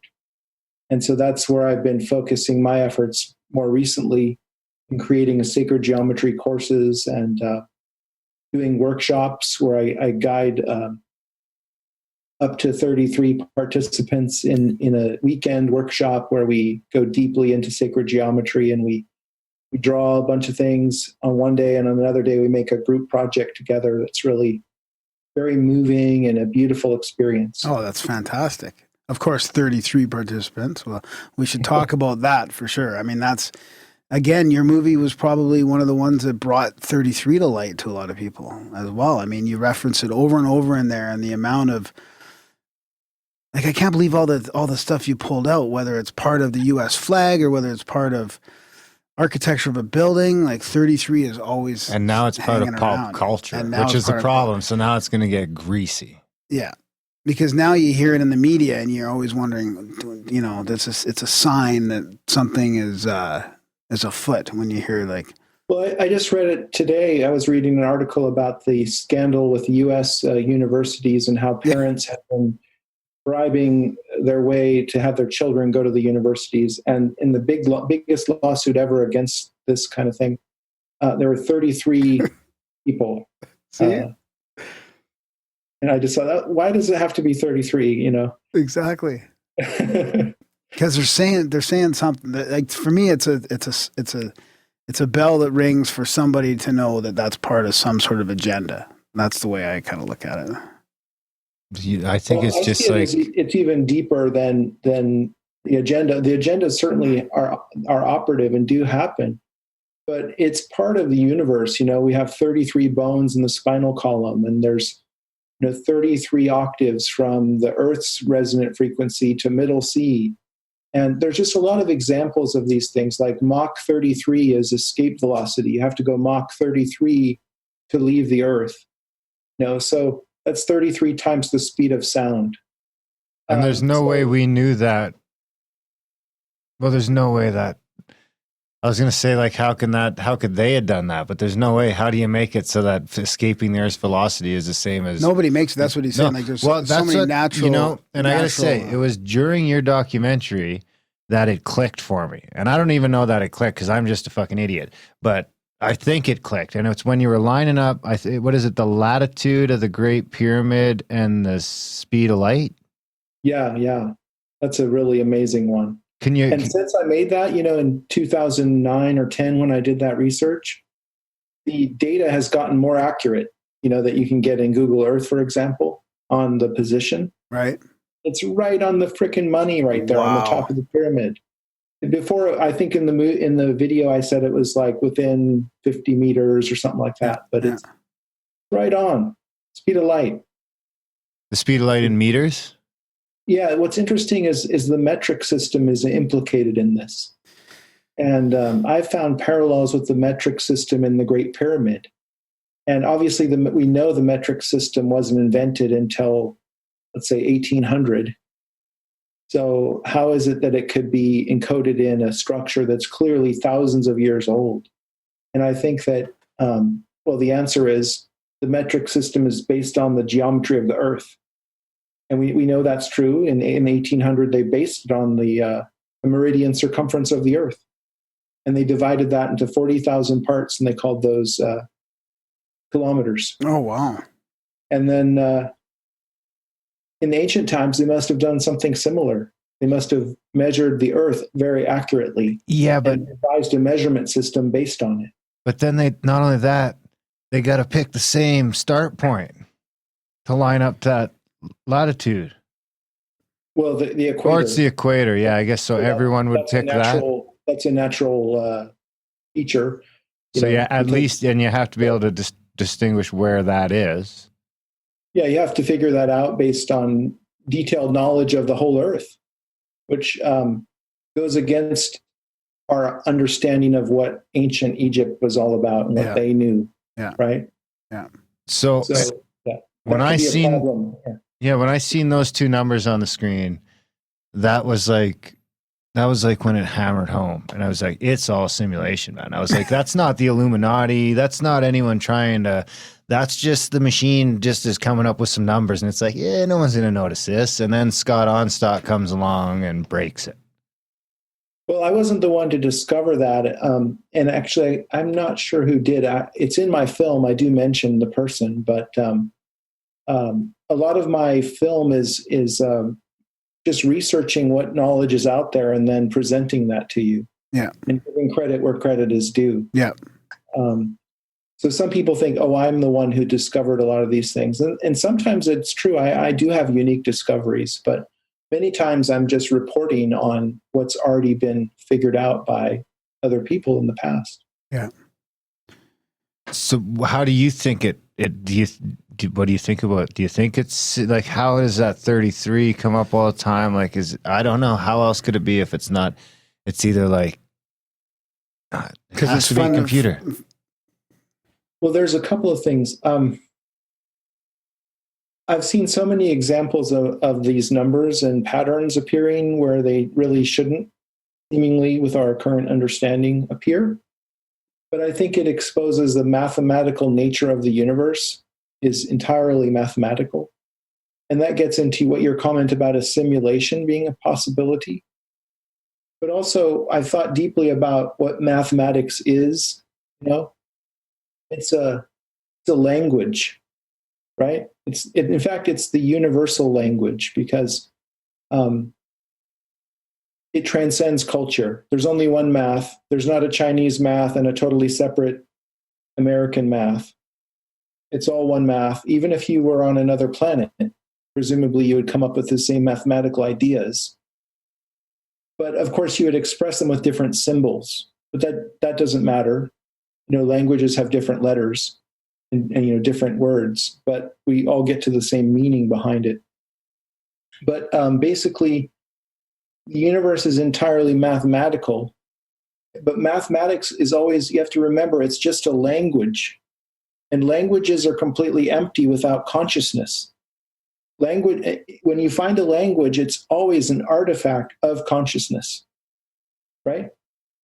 Like, you don't just put Spanish in a bucket and stir it up. There's no understanding there without consciousness to parse the language. So what that hints at is that the universe is actually intelligently built on designed an operating system of mathematics, but it's running in the mind of consciousness, you know, behind everything. You can't get behind that. And in fact, one of the founders of quantum physics, Max Planck, said you can't get behind consciousness. Everything we know presupposes consciousness. And so these figures in quantum physics have kind of known this for about 100 years now. But our culture hasn't really caught up to this understanding. We still think that we're just, that consciousness isn't what's underlying it all. We still think that it's really just based on matter, on these things that our brain generates it. Yeah, but the things don't really exist. When we look deeply into the things, we see that they're really just mathematical representations, right? When we look deeply into a proton or a quark or something, the only qualities it has are mathematical. Yeah. It doesn't have any other qualities. It doesn't have any other characteristics than numbers. So anyway, that's what my research boils down to, is the primacy of number representing the universe in all of its myriad forms, and how geometry is number in space. Well, and so it's very fundamental. That's kind of what I was thinking, is that that number 33 coming up all the time and things like that kind of fit in with the patterning you see in sacred geometry. It's like the pattern of, it's the numerical representation of the patterns that you're seeing in the universe's geometry. It would make sense that the underlying, the data would be numbers, I guess. Yeah, and like the Scottish Rite Freemasonry has 33 degrees, as I'm sure you are aware. Yeah. But that just tells me that the people who formulated that whole system understood something deeply about the universe and the importance of this pattern of 33 representing the whole 9 yards. It represents the full spectrum, Yeah. So I think the one aspect that you guys talked about, where the pyramid latitude with the speed of light or whatever, is kind of a natural phenomena in a way, maybe, but there's a lot of things you put together where it's cultures that you wouldn't think are tied together, or organizations that you wouldn't think are tied together that are making things line up over continents a long time ago, whether it's from, England to France or whether it's farther across the globe. So there is some intentional builders building stuff in these patterns, which is more, it's almost more mind-blowing to me that was going on back then. Well, like, for example, the Great Pyramid is located in a very singularly important place in the world. And if you look at the longest distance on land that you can draw, and so I was playing around in Google Earth and drawing a line and seeing the longest continuous line I can draw. Straight line? And it turns out it has to go through the Sinai, basically. It has to go through that narrow land bridge there because it connects Western Africa with East Asia. And that's for sure the longest route. And if you play around with the endpoints, get it as long as possible. And then Giza happens to be at the golden ratio on that line. So that to me says that whoever put that there understood the Earth as a whole, and they saw this, well, what would be the most interesting place to put this monument? And so they had this knowledge that we've only reattained, or recently with GPS satellites. And it's become publicly available through Google Earth about 10 years ago or something. So it's really not been out that long, but now we're just catching up with this ancient knowledge that was there far before the civilization of ancient Egypt as we know it. I think what it points to, and it's what other researchers have found, is that the story of Atlantis may have a real seed of truth to it, that our human civilization may have been very advanced in the distant past. And then there was a cataclysm that wiped that civilization out, and everything was lost. And the Great Pyramid happens to be one of the artifacts from that prior age. Well, some people think it was designed for that very purpose. I mean, other people think it's a machine and things like that. But I mean, part of me thinks that those sarcophaguses were filled with seeds and shit, and the Egyptians just found them. Yeah, I mean, who knows what the literal truth of it is in terms of the purpose of the Great Pyramid. I think it's multi-dimensional purpose. It could have been a machine. It certainly has those hallmarks. Could have been a vehicle for conscious ascension. That's what I think. Could have been just like a time capsule encoding all this mathematical knowledge. Yeah. I think that once you do start to understand how everything works on a deeper level, it's just a natural impulse to try to monumentalize that in some way, try to encode that in some way. And whether or not you're concerned with catastrophe potentially befalling civilization, it's just a natural impulse to encode that in your designs. When you understand the importance of the golden ratio, then you want to use it in your designs. It's just inescapable, Yeah. And there's other things, not to stay on the pyramids for too long, but there's other things that you talk about, I think, that match the circumference of the globe maybe, or there's other size factors with the pyramids as well, I think, isn't there? Yeah, the pyramid itself is like a scale model of the Earth in 1 to 43,200 scale. Right. And so that's one of the things that has going for it. Is that the whole plateau? No, it's just the pyramid itself, the base perimeter. Oh, I see. Okay. If you measure that would be equivalent to the circumference of the Earth if you scale it up by that factor. And that factor is sacred in its own, that 432. Yeah, and then the height of the pyramid would also be the distance from the center of the Earth to the North Pole. So it's amazing. And this knowledge was just so comprehensively encoded in this monument. I don't think that if you were asked to encode a bunch of things in an object, you would even be able to. It shows an intelligence level that's beyond what we typically have today. Yeah, I don't think we could pull it off today. I don't even think we could just build the pyramid, let alone line it up with a bunch of stuff. I mean, I work construction, so I mean, I've seen firsthand, like, you know, and I'm just doing commercial. It's not super high end, but you know, there's no way we're pulling off a pyramid. Well, you know, you have to.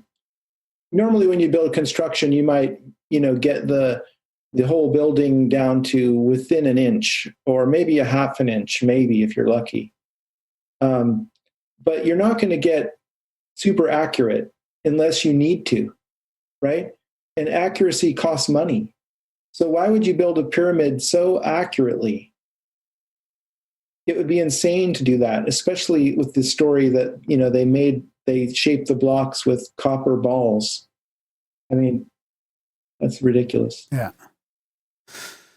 So, and that makes me think of the contemporary architecture that we have now. I mean, it seems like the way cities are planned and developed, there's no, you know, sacred thought at all. Like, Except Washington. It seems that I wouldn't even, I'd consider that more older. I'm talking about, like, let's say the way Calgary or Dallas is sprawling out with these little communities that are made. Happen. Like, it just feels like without a plan. Yeah.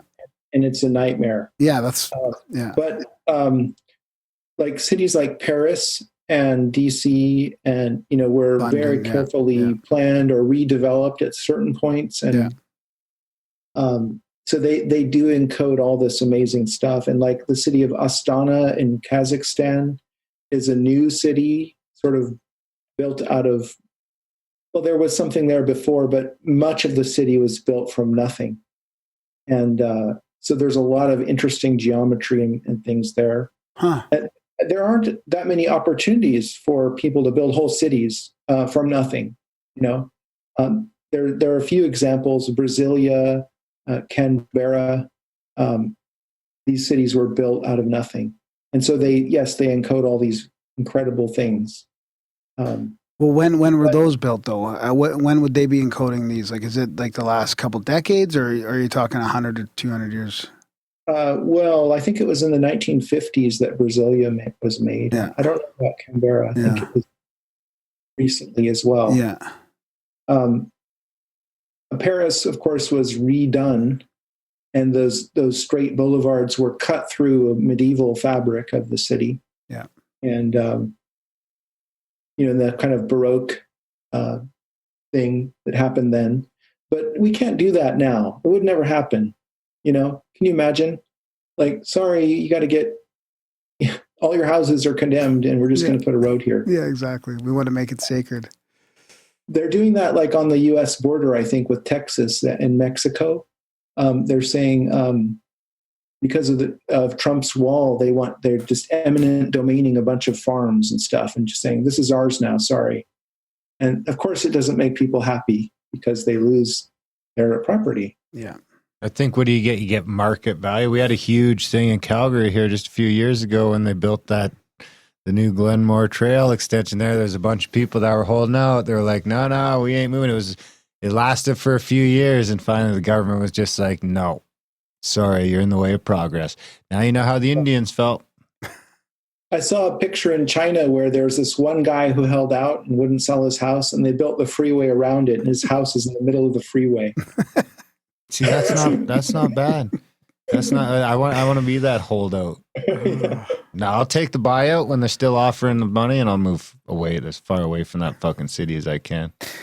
But why do they design it with that much intention behind it? Is it because it holds a power or a magic to it? I mean, it's symbolism. It's sacred for their own purposes in a way. Like I can't help thinking it would be just for like architectural purposes. Yeah, these designs do have a power in the sense that they align with the geometry of the universe, and so they're very resonant with as above, so below. And so when you design your structures and individual pieces of architecture, and let alone whole cities resonating with these principles, then you're setting yourself up to have this kind of powerful as above, so below thing happen.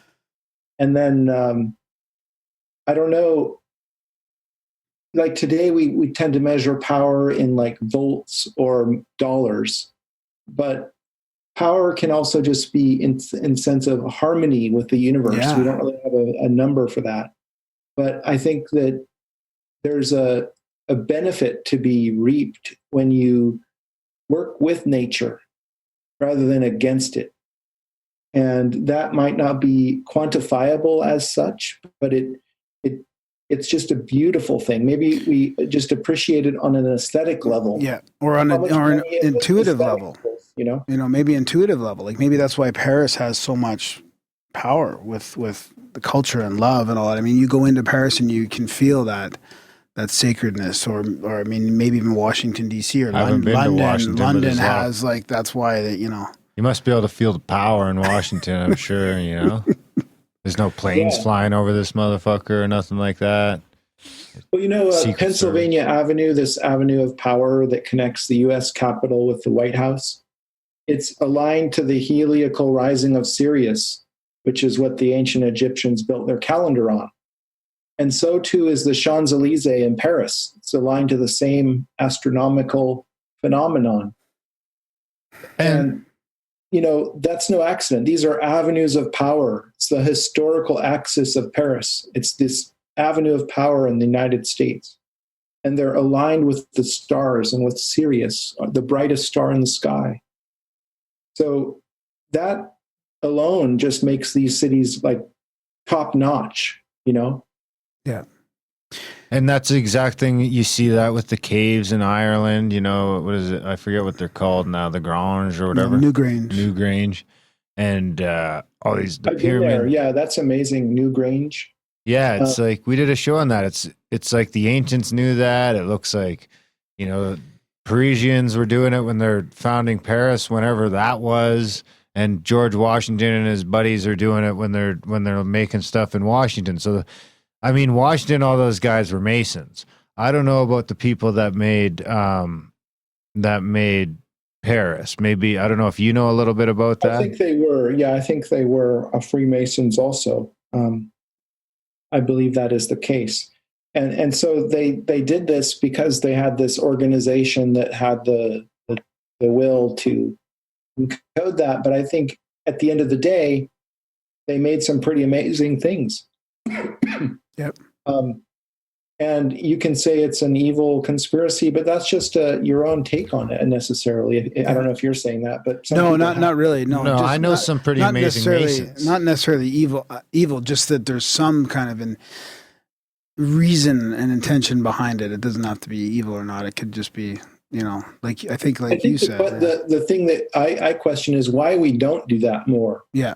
Yeah. Why do we build like Calgary and Edmonton and places that just sprawl out, Los Angeles, without any container, and we don't apply geometry to it. We don't make it special in any way. We just let it happen. Yeah, exactly. Because we got to build stuff. Well, we got just Nenchi, and look at our city council. It's just a bunch of dweebs, and I'm not trying to be a dick, but they don't have any vision. They're just worried about making money so that they can get elected again, so that they can give their buddies all the good jobs. And maybe once in a while you get a good one in there and they build a couple of parks or some shit, but none of them are thinking big picture like that. Like, hey, let's none of them, that's not even on their fucking radar.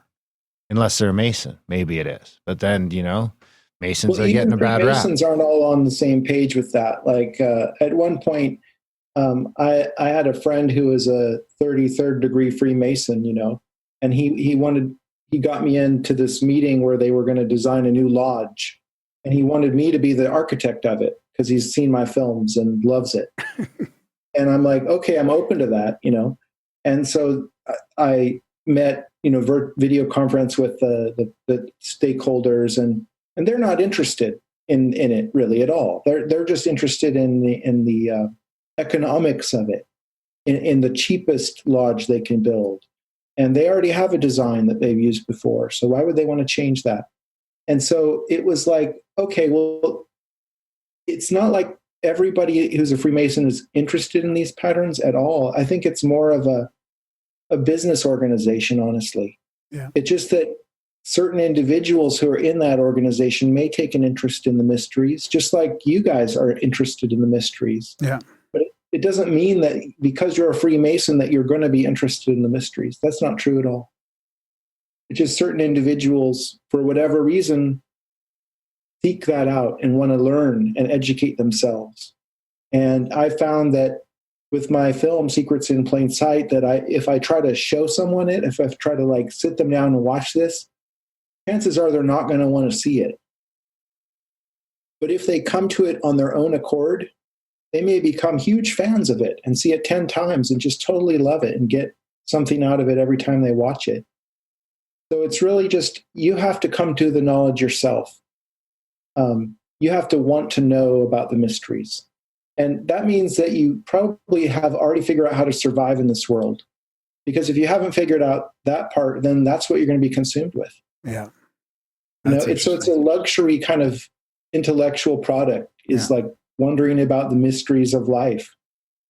It's only that we can do that when we are fortunate to grow up in a culture where we're not worried about surviving as much, Yeah.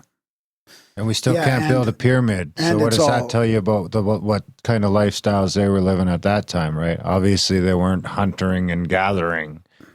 They must have had it down. They must have had it wired. And they're like, we can survive, but we want our lives to mean something. Life should be about meaning and significance and harmony with the universe, rather than the accumulation of material goods or whatever it is that is the underlying meme of our age. It's like at the end of your life, you probably are going to look back on the meaningful aspects of your life, the relationships that you've had. And if you want to make something that lasts for the future, then hopefully it's not just a building that's going to be torn down in 15 years anyway. Yeah.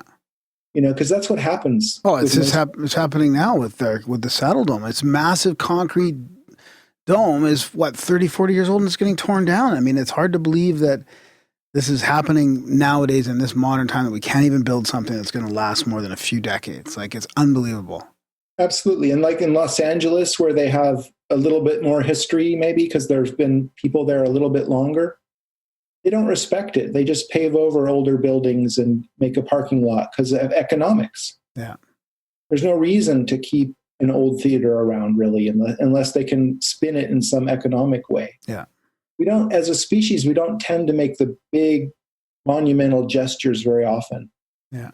And even if we have all the money in the world, we end up not doing that for some reason. Like, if we could build the Great Pyramid, why hasn't someone done that? Why hasn't some billionaire done it?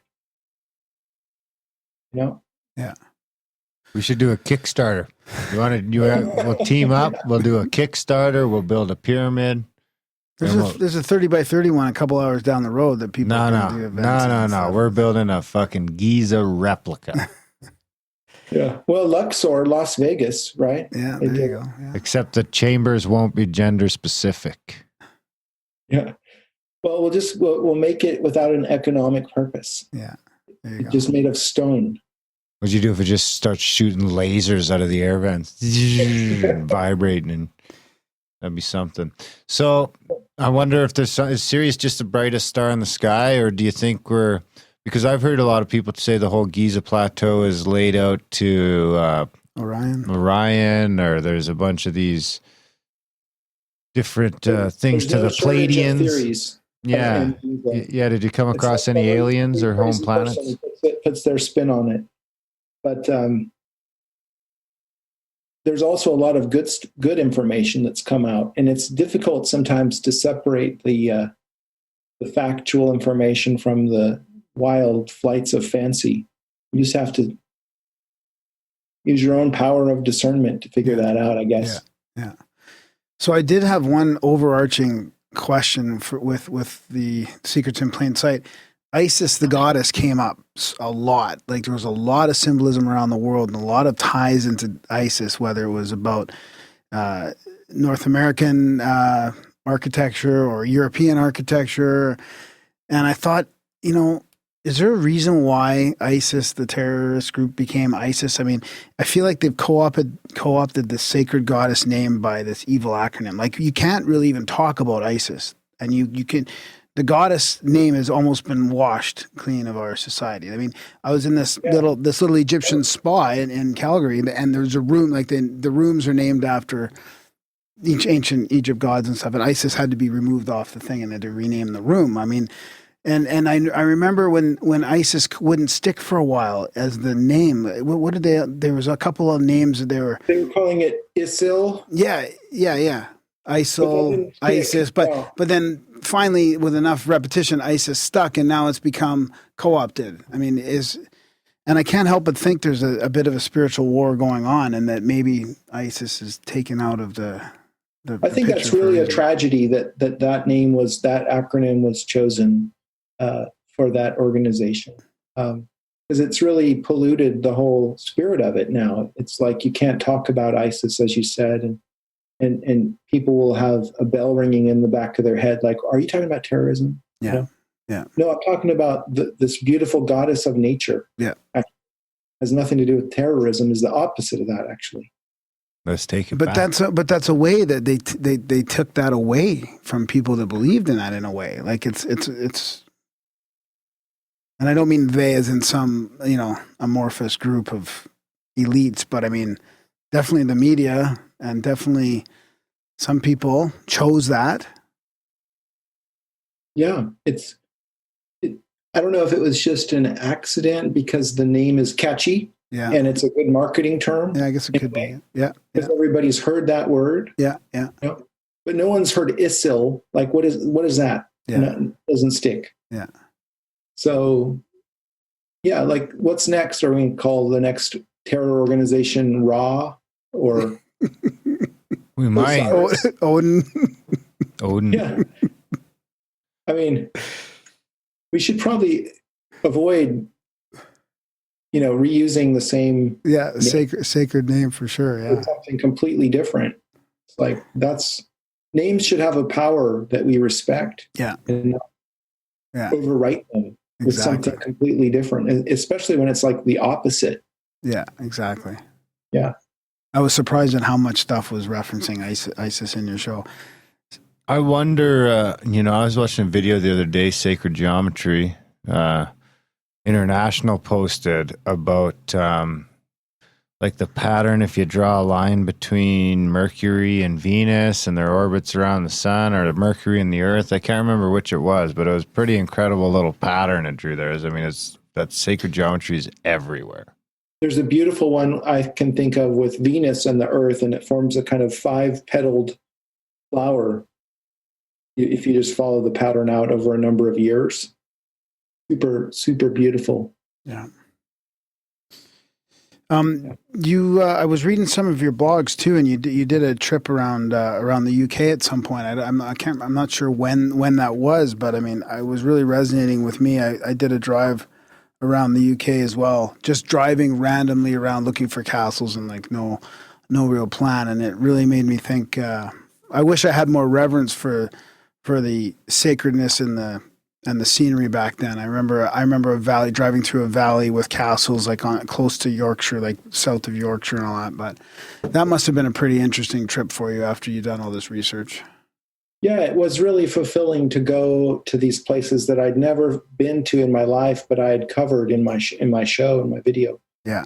Like Stonehenge, for example, and Glastonbury Tor, and Rosslyn Chapel, and Newgrange in Ireland. So I got to, go to these places and meet people who I connected with who were fans of my Secrets in Plain Sight. Oftentimes, those were the fans were the people that would show me around the place. That's awesome. Or interview me when I was there, which was really cool.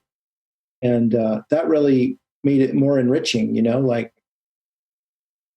I've always wanted to see these things, and then to have people who are like ready to show me is a bonus, Yeah, that's awesome. I'm super lucky. Are you going to do like a sequel? Are you done? Film. I did make one. You can watch that still on Gaia.com. They have both volumes 1 and 2 there. But I used to sell it on my website, but I closed my store down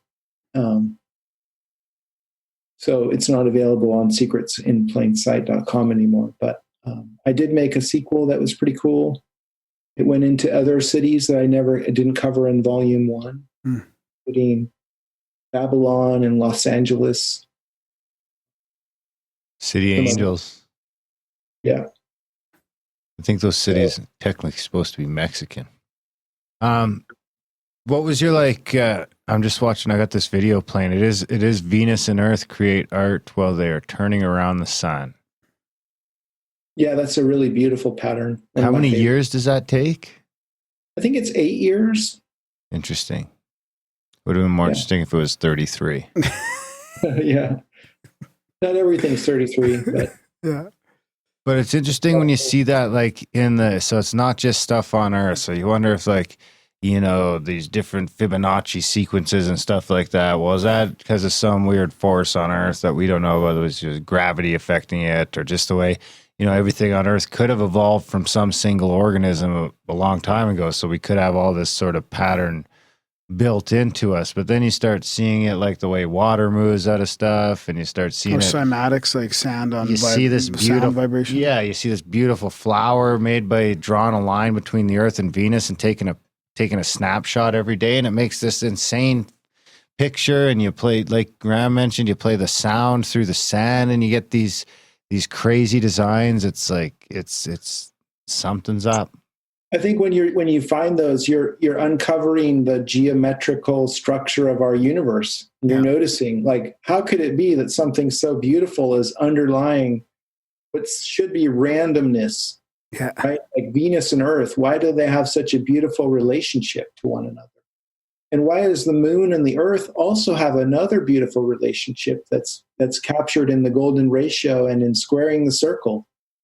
These activities that you can do with a compass and a straight edge perfectly describe the relationship with our planet and the moon.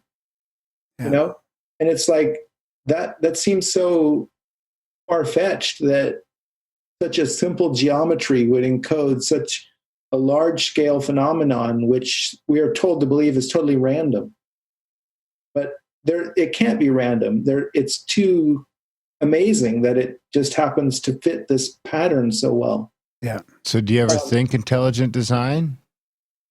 Yeah, I mean, I've thought about that concept a lot, but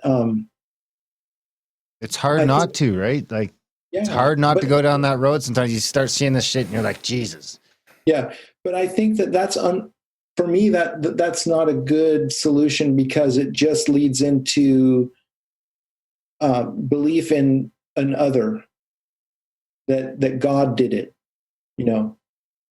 I think that it's evidence of consciousness of some form. Now, whose consciousness that is open to debate. So it can be your God or my God or somebody else's God, if you like. Or it could just be the same consciousness that we all enjoy behind it all. You mean like the comet one that Alex Jones was talking about? I don't know about that. Oh, he's like, consciousness is like a comet and the tail is evil. I don't agree with that. No. Yeah, it's pretty hard to agree with. Yeah. But he says it so convincingly. Yeah, I didn't get that part either. His whole concept was that God was the comet, and God didn't know who God was because he couldn't remember. So he just put himself in this survival of the fittest universe and made all us somehow. And we're all, it does seem like we seem to be hive creatures of some sort, but maybe not. No, we're all connected, that's for sure. Yeah, you eat enough mushrooms and it's hard not to realize that. I haven't got there with meditation yet. Have you? Is that where you get with Sometimes. meditation too? Because that's where you get when you eat a mitt full of mushrooms. And I'm sure there's a bunch of ancients that were doing that. It seems like you twitching over there. Yeah. Twitchy, Jesus. Yeah, that could have been a route to this knowledge. In fact, is through entheogens, is getting this information, and they certainly could have done that in the distant past. Although I question whether they could have gotten accurate data back from such an experience. That's not usually the character of an experience like that. It's not measuring things or getting data like that. Yeah. It's more like abstract concepts and stuff like that. Realizing, like viscerally understanding the connection that you have with all things. Yeah, that's right. And I've had a lot of times too where I'll just make something that you would think is a simple little realization, but it wasn't that simple for you. That's interesting. I don't know. Yeah, it's hard not to. I mean, there's definitely something going on there with it's all just a bunch of fractals, and I don't know, like I catch myself going down. Of course, my intelligent design tends to bring me to a simulation more often than not. Sure. Yeah. A lot of brilliant thinkers today are leaning that way of saying, it's all a simulation. But I feel that argument collapses under its own weight ultimately. Because if this were a simulation running in a computer in the real world, what's to say that computer couldn't be a simulation running on another computer in an even more real world? And then it goes on forever in a kind of infinite recursion. And so the argument should collapse under its own violation of Occam's razor to the highest degree. That's interesting. 'Cause, sometimes I wonder if it's like, because you look at the cell structure compared to how the universe looks, or how a galaxy looks, or how a solar system looks, and there's all these crazy correlations. And I wonder if it's like, if all the little cell, people are probably hating that I'm saying this again on the show, but if all the little cells and microbes and all the shit that's running around inside me, is it okay that it's just a little microbe and it doesn't think anything and it's just floating around and doing its thing? Or does it need to think it's getting up and going to work in the morning? And, does it have its own simulation running that makes it all seem a little more worthwhile, and we're just inside some bigger organism? And yeah, it's a good question. Like it's basically looking from the outside down on that, or from inhabiting that structure and looking out from the inside. And so there are different experiences that we have. Like I've made a graphic that compares the road networks outside Paris with the human neurons, and they look the same. Wow. And so you wonder, okay, well, the cars driving around the road networks obviously don't feel like they're part of a larger consciousness, right? Because they're organized at the level of the individual in the truck driving on the road. But the neurons inside your brain, probably, if you were able to ask a neuron, what do you think? Are you part of this larger brain that's like conscious human thought? The neuron would say, no way, I'm just a neuron going on along my business here, going from this axon to the dendrite. Leave me alone. But when we inhabit that structure from inside, we say, yeah, I feel conscious. I feel like I'm my own person. I have my own will. I can make my own decisions. And you have this feeling of wholeness and there. And I just wonder if a region or a city doesn't have its own level of emergent consciousness that actually exists at some level. Yeah. That's why you get shitty neighborhoods and stuff. Different cities and their characters are so different from one another. It's like different people. When you meet a different person, it can be such a different feeling than another person. Yeah. It's similar to that, isn't it? When you go to Paris or DC, they're very different places. Yeah. I've never been out of it. I haven't been far. You go to Calgary, you go to Edmonton. Toronto. Sucks. They seem like different places, really, and different characters, different feeling. Yeah, definitely. It's similar to how we react when we meet other people, right? So I speculate about that. So what do you vote now? Have you looked into any of the sort of anything sort of metaphysical behind? Like, are you into any of that sort of stuff, like intention and manifestation? Because it does seem to be a lot of the stuff that we're into points to the fact that you can actually affect this motherfucker. Do you have place for that in your paradigm, or? Sure, absolutely.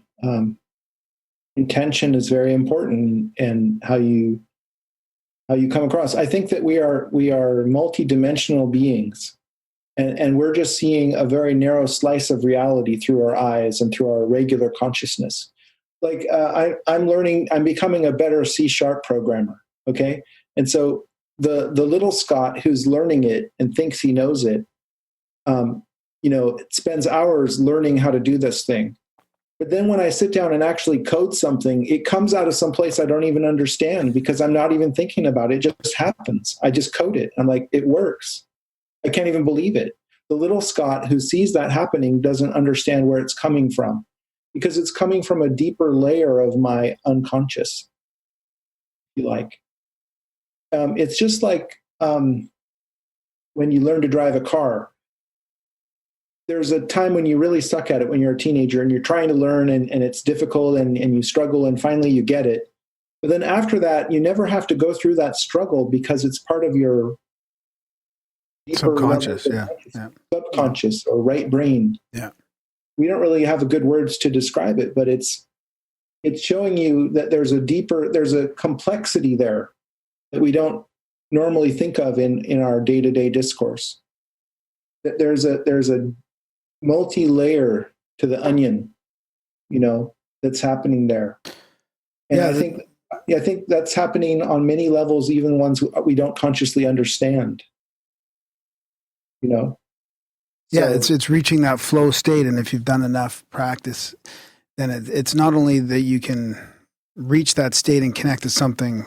I don't know if I should say greater, but connect to something like an antenna would connect to something, or you open up some channel.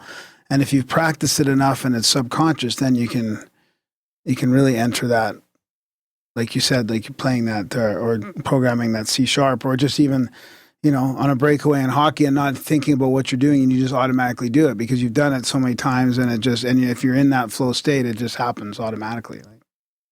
So I think it's a combination of being present and practicing enough, putting the effort in and being present in a way for that type of thing. Well, for all of it. That's what I say about when people say that the secret doesn't work or the law of attraction doesn't work, and it's the same thing. Well, you can't just fucking sit on your couch and wish you were rich.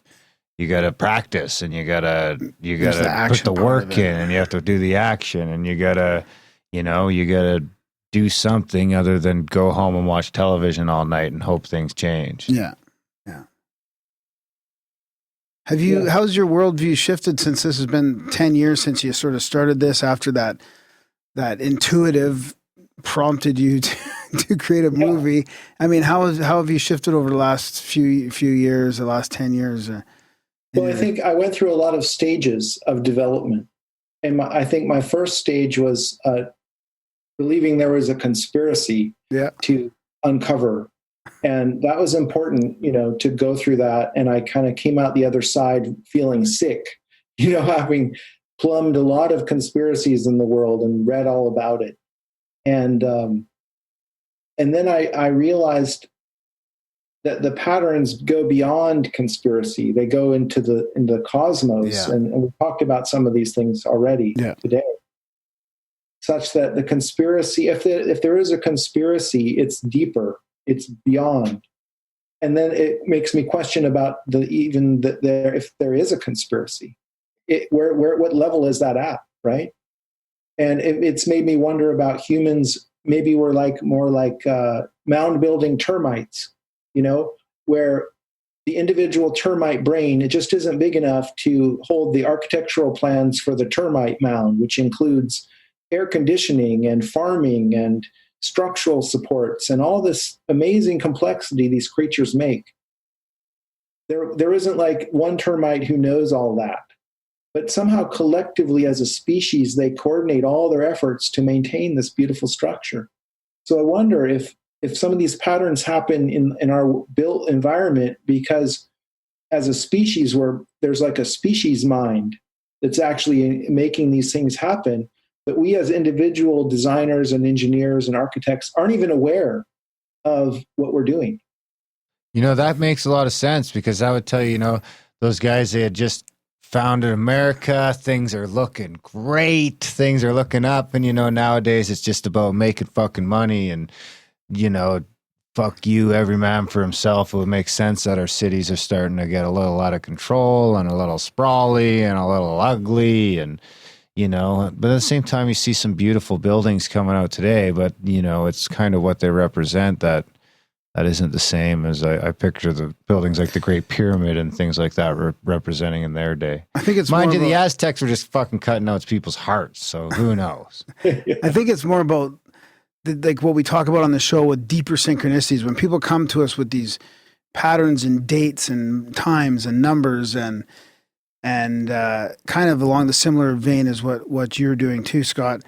And we always ask the question of whether it's intentional or whether it's this deeper cosmic conspiracy or cosmic synchronicity. And I think that's kind of what you're saying is it's a bit of patterns as a species. Like it's like the way inventors invent the same thing in different areas of the world at the same time, or maybe some of these things get created in different parts of the world. We're connected. Yeah, I like that. That's like Newton and Leibniz both invented calculus in the same time. And why is that? It's like there's a species mind who wanted calculus to come out, and it could have come out of one of 3 or 4 different people. Yeah. And whoever it was, it didn't matter, but it came out because now is the time for it. Yeah, exactly. It makes you wonder what you could do with, when you, if you could get your, whoever, fill in the blank with whether it's Wim Hof or Lynn McTaggart or Graham Hancock or Nassim Haramein, or, get like 10 or 12 of these like next level thinkers and cram them all in like a room together and just like, I wonder, if is there something to that? Is there something to getting the right humans in the right place? That, I mean, obviously there's that when you go home to your kids or when you see your wife or your girlfriend or whatever after not seeing them for a long time, there's a feeling, and it's like that thing that the relationship isn't me and it isn't you. The relationship lives in that space between you. So, is there something there? Is there something? That's a really good point you have with that, because that could be like a mind at another level, that like the mind that exists between you and your partner, or you two guys in the room. You guys are partners in a sense. And so you have another entity that exists, which represents your friendship. Right? Yeah. That's what I'm really going into relationship stuff right now. And it's like that it's like, and it's, you can get it in groups as well, but it's like you can start really breaking your life down into relationships, one-on-one relationships with other people. And you can kind of break them into hierarchies or whatever, and you start looking at those relationships and they're neither of you. They're something different in that space between you. So can you times that by 3 or 4 or 5 and get, or 33 and then create, what are you creating then? Or do those people need to physically be there? You're getting at the deeper levels of reality there. This multidimensional experience that we have on everyday level. Like when you have a relationship with someone, you think in terms of we, and that's coming from that entity, right? It's not I'm going to do this and you're going to do that. No, we're going to do it. Yeah. Yeah. Was there any other stages after, the starting out conspiracy, then patterns as a species, the species mind kind of thing? Was there another stage after that? Yeah, the deeper levels are then beyond the species mind, realizing that I am not my mind. Yeah. And that's a really profound thing that happened to me. It turns out about, I don't know, when I was 42. So I'm 48 now. And I realized that I'm not my mind after all this time. And that was a really profound realization. It was akin to realizing I'm not my body. Mm-hmm. And I realized I wasn't my body when I was a little kid because I was born without both of my legs and my right hand. And so I was, in a way, fortunate to see through that illusion right away. Most people don't see through that one until they're dying. Mm-hmm. But because I had that fortuitous experience of seeing through the illusion of my body, I assumed that I was my mind. And it took me so long to realize that I'm not my mind. I'm aware. I'm just consciousness. And the thoughts in my mind come and go. And it doesn't matter really what's running through the mind. It's just happening. But I'm the one that's aware of that. Yeah. Right. And so my identity shifted from identifying with what was happening in my mind. And I used to have like a lot of thoughts that would plague me that I couldn't stop from running, you know. Mm-hmm. Now my mind is very quiet and it's active when I need it to be, you know, when I'm studying something, and I enjoy that experience. Yeah. Yeah. I'm not plagued by runaway thoughts anymore. And I feel like that was a big realization that came from all my work with Secrets in Plain Sight and so on, was to come to that realization that I am not my mind, that I'm actually consciousness. I am actually the same consciousness that you enjoy. But you have a different mind. You have a different contents of your history and of your upbringing and all the things you've ever thought. Yeah. And your body is different. And all those differences make you feel like you're a totally different person. But there's actually only one consciousness that's floating all the boats. Did you catch that through meditation, or what was the actual, because I remember that moment as well when it was probably, for me, it was about 10 years ago, 10 or 11, almost 11 years ago now, when I was doing mindfulness meditations and I separated my thoughts from my awareness. And it was like, wow, that was the most powerful type of meditation for me. It was like, now I can actually rest in that space between thoughts, or the more I realized that the gap would increase between the thoughts, and that would start to quiet my mind as well. So I remember that moment for myself.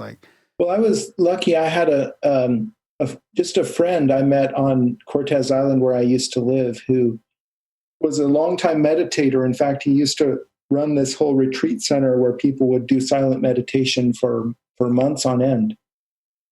And he just took it upon himself to educate me in all this stuff and to ask me questions and take me through it. Yeah. And so he kind of blew my mind away in a sense. Yeah. And I realized that I'm not my mind, that in a way I'm a fictional character, but it's very real. I'm not denying the importance of reality. I'm just saying that I see through it. You know, it's a kind of fiction. I mean, that's exactly how I feel when I take a whack antigens. You know, like it's amazing in that, and I haven't done some DMT yet. I'm gonna real soon, but like where you're talking about being able to separate your thoughts. I mean, that's what I'm excited about. Is like I've heard all the people I've talked to, but you know, that's one of the experiences. You start to be able to see your thoughts take these geometric shapes and disconnect them from your awareness. I mean, I'm not there yet, except when I eat a bunch of mushrooms. I mean, that's when I can start to notice the whole facade, you know, the whole facade of everything. But, you know, the one thing that always shines through is love. And that, I'd imagine that feels the same for everybody. That's right. Yeah. It's the transcendental feeling of goodness in love is what underlies all of this diversity and complexity that we call the universe. It's who you really are, actually. Yeah. Do you have a daily practice at all, or any kind of regular kind of way to sustain that? I don't practice. What I practice at is just continuing to develop my mind, and because in my business I need to teach people things. Yeah. I always need to be learning and keeping up with the changing technology. But I don't have a spiritual practice. I feel like if you're trying to practice, you're kind of missing the point, because you'll never find it if you're always seeking. Yeah. There is no practice needed once you see who you are. It's already over with. Yeah. Yeah, that's fair. Yeah. I mean, but that's not, I don't want to diminish people's enjoyment of their activities, which they call their practice. Yeah. And that's totally fine and good. Yeah. Like if you have some activity that you enjoy doing, and it makes you feel calmer or whatever it does, then more power to you. I'm all for that. Yeah. Or the seekers out there. Yeah. I feel like I did spend years seeking early on, you know, like looking into everything and frantically researching everything.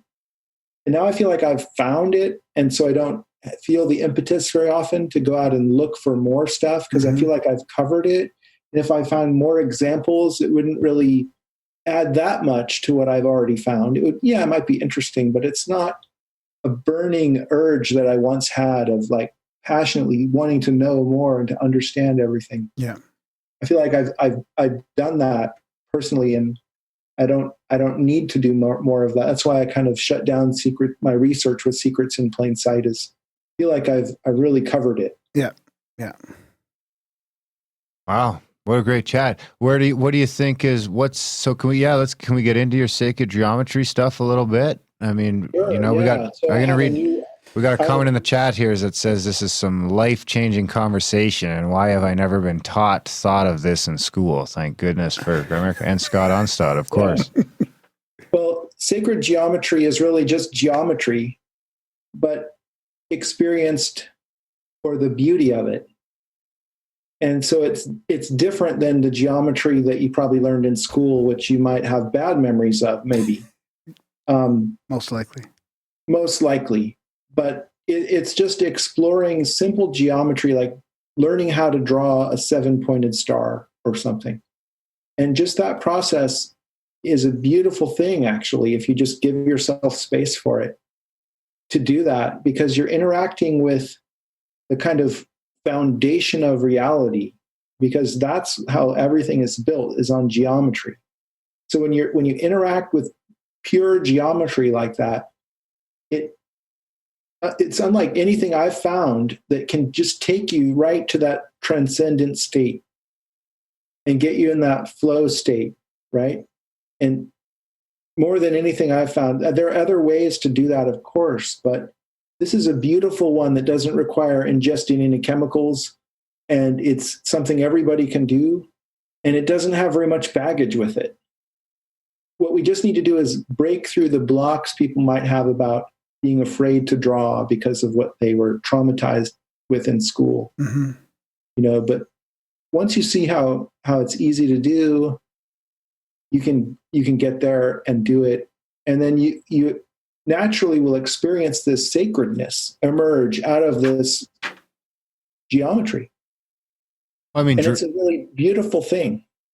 Yeah, that drawing could be like a metaphor for like learning in school. I really feel like, look at the percentage of guys like yourself or Graham and I, or the people, all of our listeners I would consider on the same sort of journey, but we're a small percentage of the people that want to continue learning and chasing knowledge, and are always kind of chomping at the bit to increase our understanding of different things, whatever that may be, physical, relational, personal, metaphysical, whatever it is. There's still, it seems like it's got to be 90+% of the population are just sort of trudging along or sort of just existing, I guess. I wonder, and if it almost seems like school is doing that, by design. It's like hammering that learning's supposed to be fun. And if you don't have to sit there and learn French all day, I mean, no offense to the French,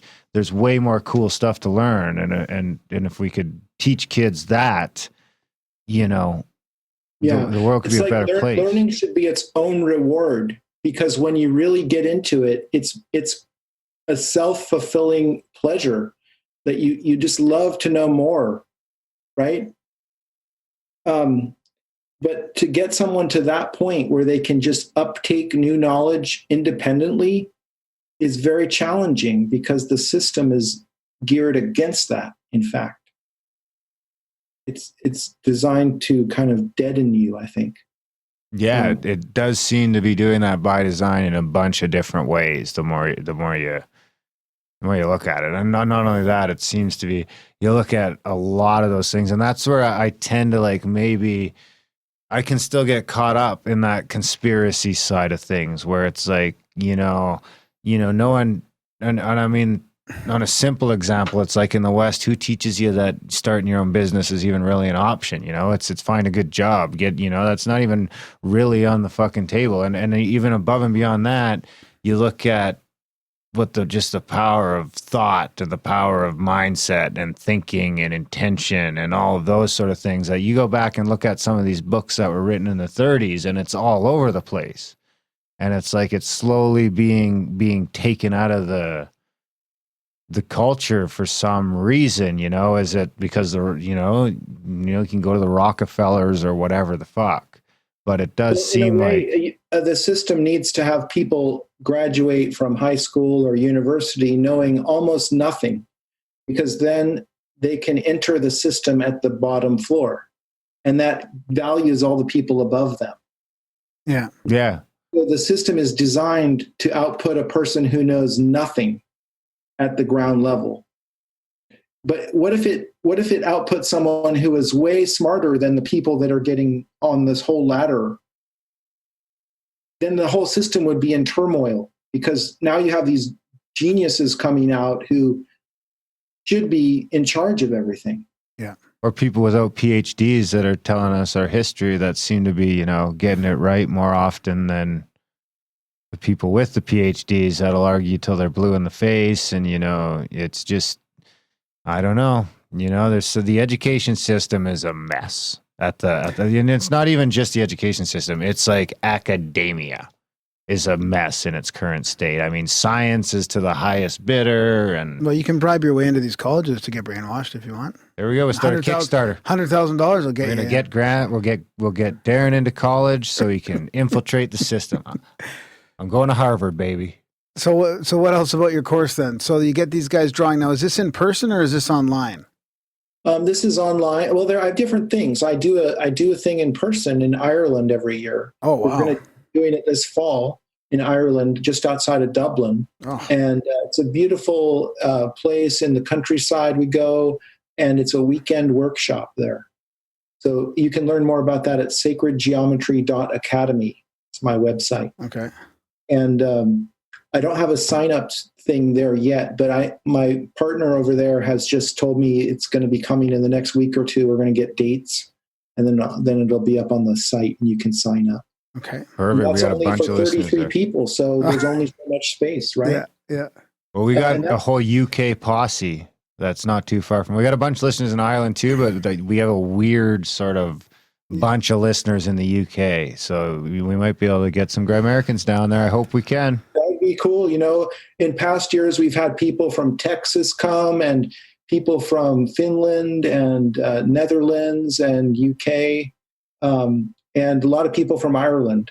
So it's cool how it draws just people from all over who want to give themselves the luxury of a whole weekend to explore sacred geometry. It's really, you come out transformed and uplifted, and everyone was just so happy at the end of each workshop. Oh, that's it's great. a great thing. That's great. Yeah. And so then I also have an online course that you can check out at my website, scott.training. And that's the sacred geometry course I offer there. And that has, you watch the videos yourself, you do the exercises yourself, and then there's webinars where I come on and explain things, and you can ask questions and stuff like that. So there's some interaction. Awesome. Are you on any social media or anything like that? I got rid of Facebook. I feel good about that. I'm still on LinkedIn, but that's just for professional kind of reasons. But I don't know if it's generational, but I just don't feel the need to tell everybody what I had for dinner or what things look like. I just don't feel the need to take selfies of myself when I go places and whatnot and share that with everybody. So I'm kind of getting to be a curmudgeon, I guess, about social media. I don't like it. That's like Graham. He came me in a too. curmudgeon. I'm 40. I'm 49, so it must be generational. I don't know. Yeah, I feel the same. I'm 48, so we're the same basically. I'm smart enough to know better.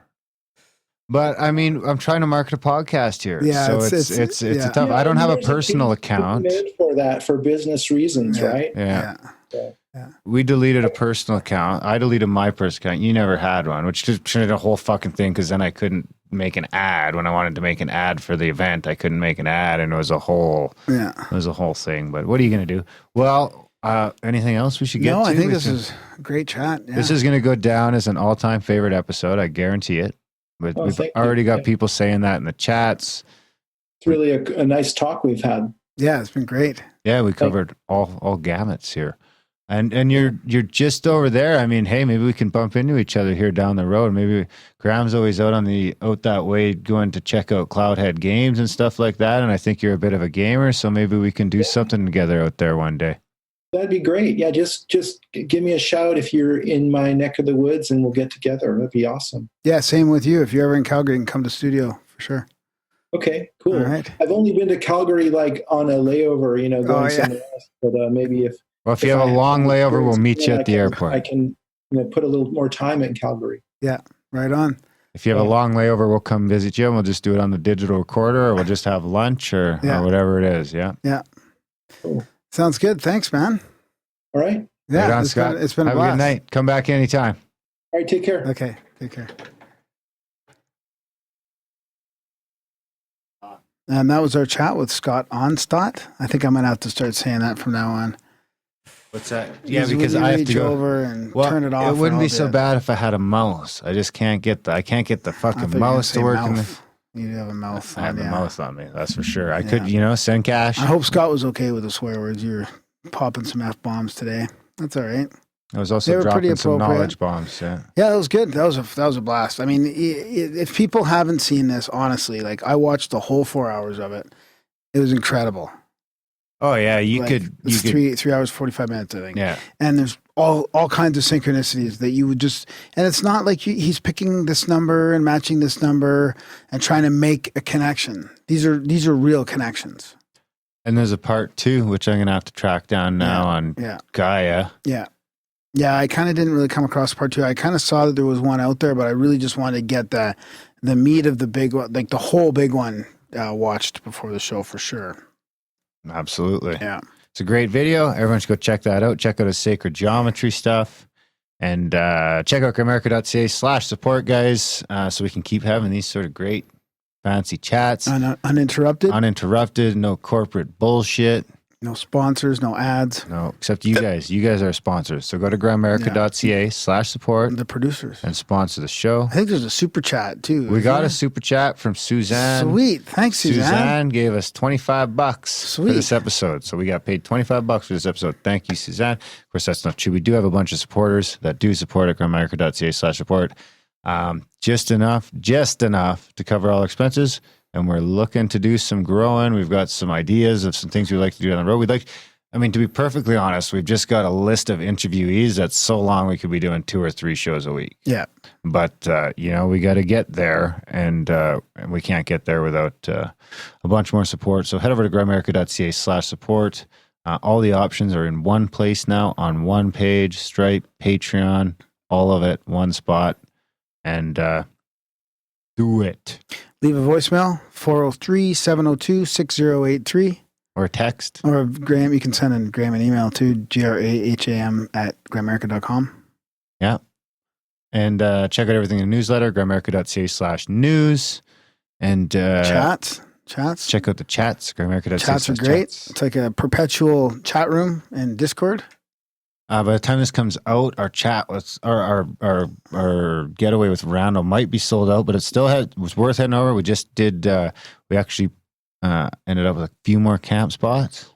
Yeah. So head over to badcomet.com. All the details are there. It's a basically chance to do a 3-day getaway. Also, with Randall Carlson, do a bunch of cool stuff there. Do some CSETian with Graham. CE5. Some live podcasting. Some presentations. So it's gonna be great. You're not gonna want to miss it. You might have already missed it. I hope not. Hope I didn't get your hopes up for nothing. Badcomet.com. Other than that, I think that's about it. You got anything else? Yep. All right. We don't even talk about the black budget, but we do. For the supporters, we do have a separate feed of awesome content with some friends of ours and guests, and just me and Darren sometimes reading shit. And that's a good way. You get something besides just supporting us. You get that value as well. That's right. Fucking value. Any bursting support. Out of the seams. I don't know if we need to say that, but any support, one-time donation or monthly. Obviously, we prefer the monthly recurring donation, and then you get access to that. All right, guys. Thanks for listening, and we will see you next week. I'm walking gingerly through the rat race. Take a look at the big old smile on my face. Kicking around down by the pool of narcissists. The people are many, they preen themselves, oh how they navel gaze. Somewhere over that hill, the gloomy skies cease to exist. I'm climbing that hill, I pass by and pity the poor Sisyphus. I go into hyperdrive, turn into a beam of light. I'm strolling down a static electric avenue. The people are predictable, they say good morning, how do you do?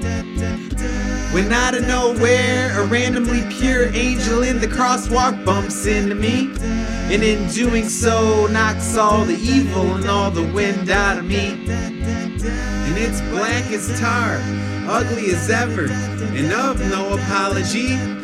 This angelic mama sings heavenly of the truest theology.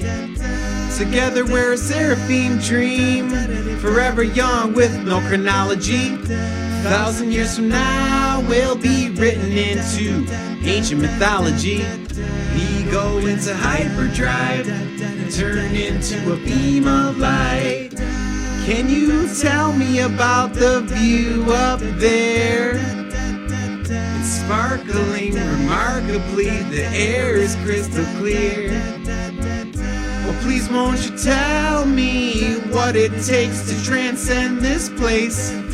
A little bit of heart and a whole lot of soul.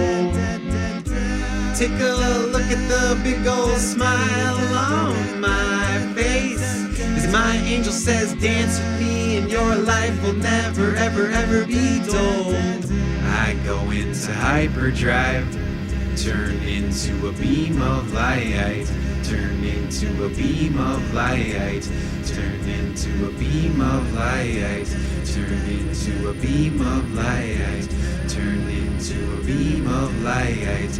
Turn into a beam of light. Turn into a beam of light. Turn into a beam of light.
Spam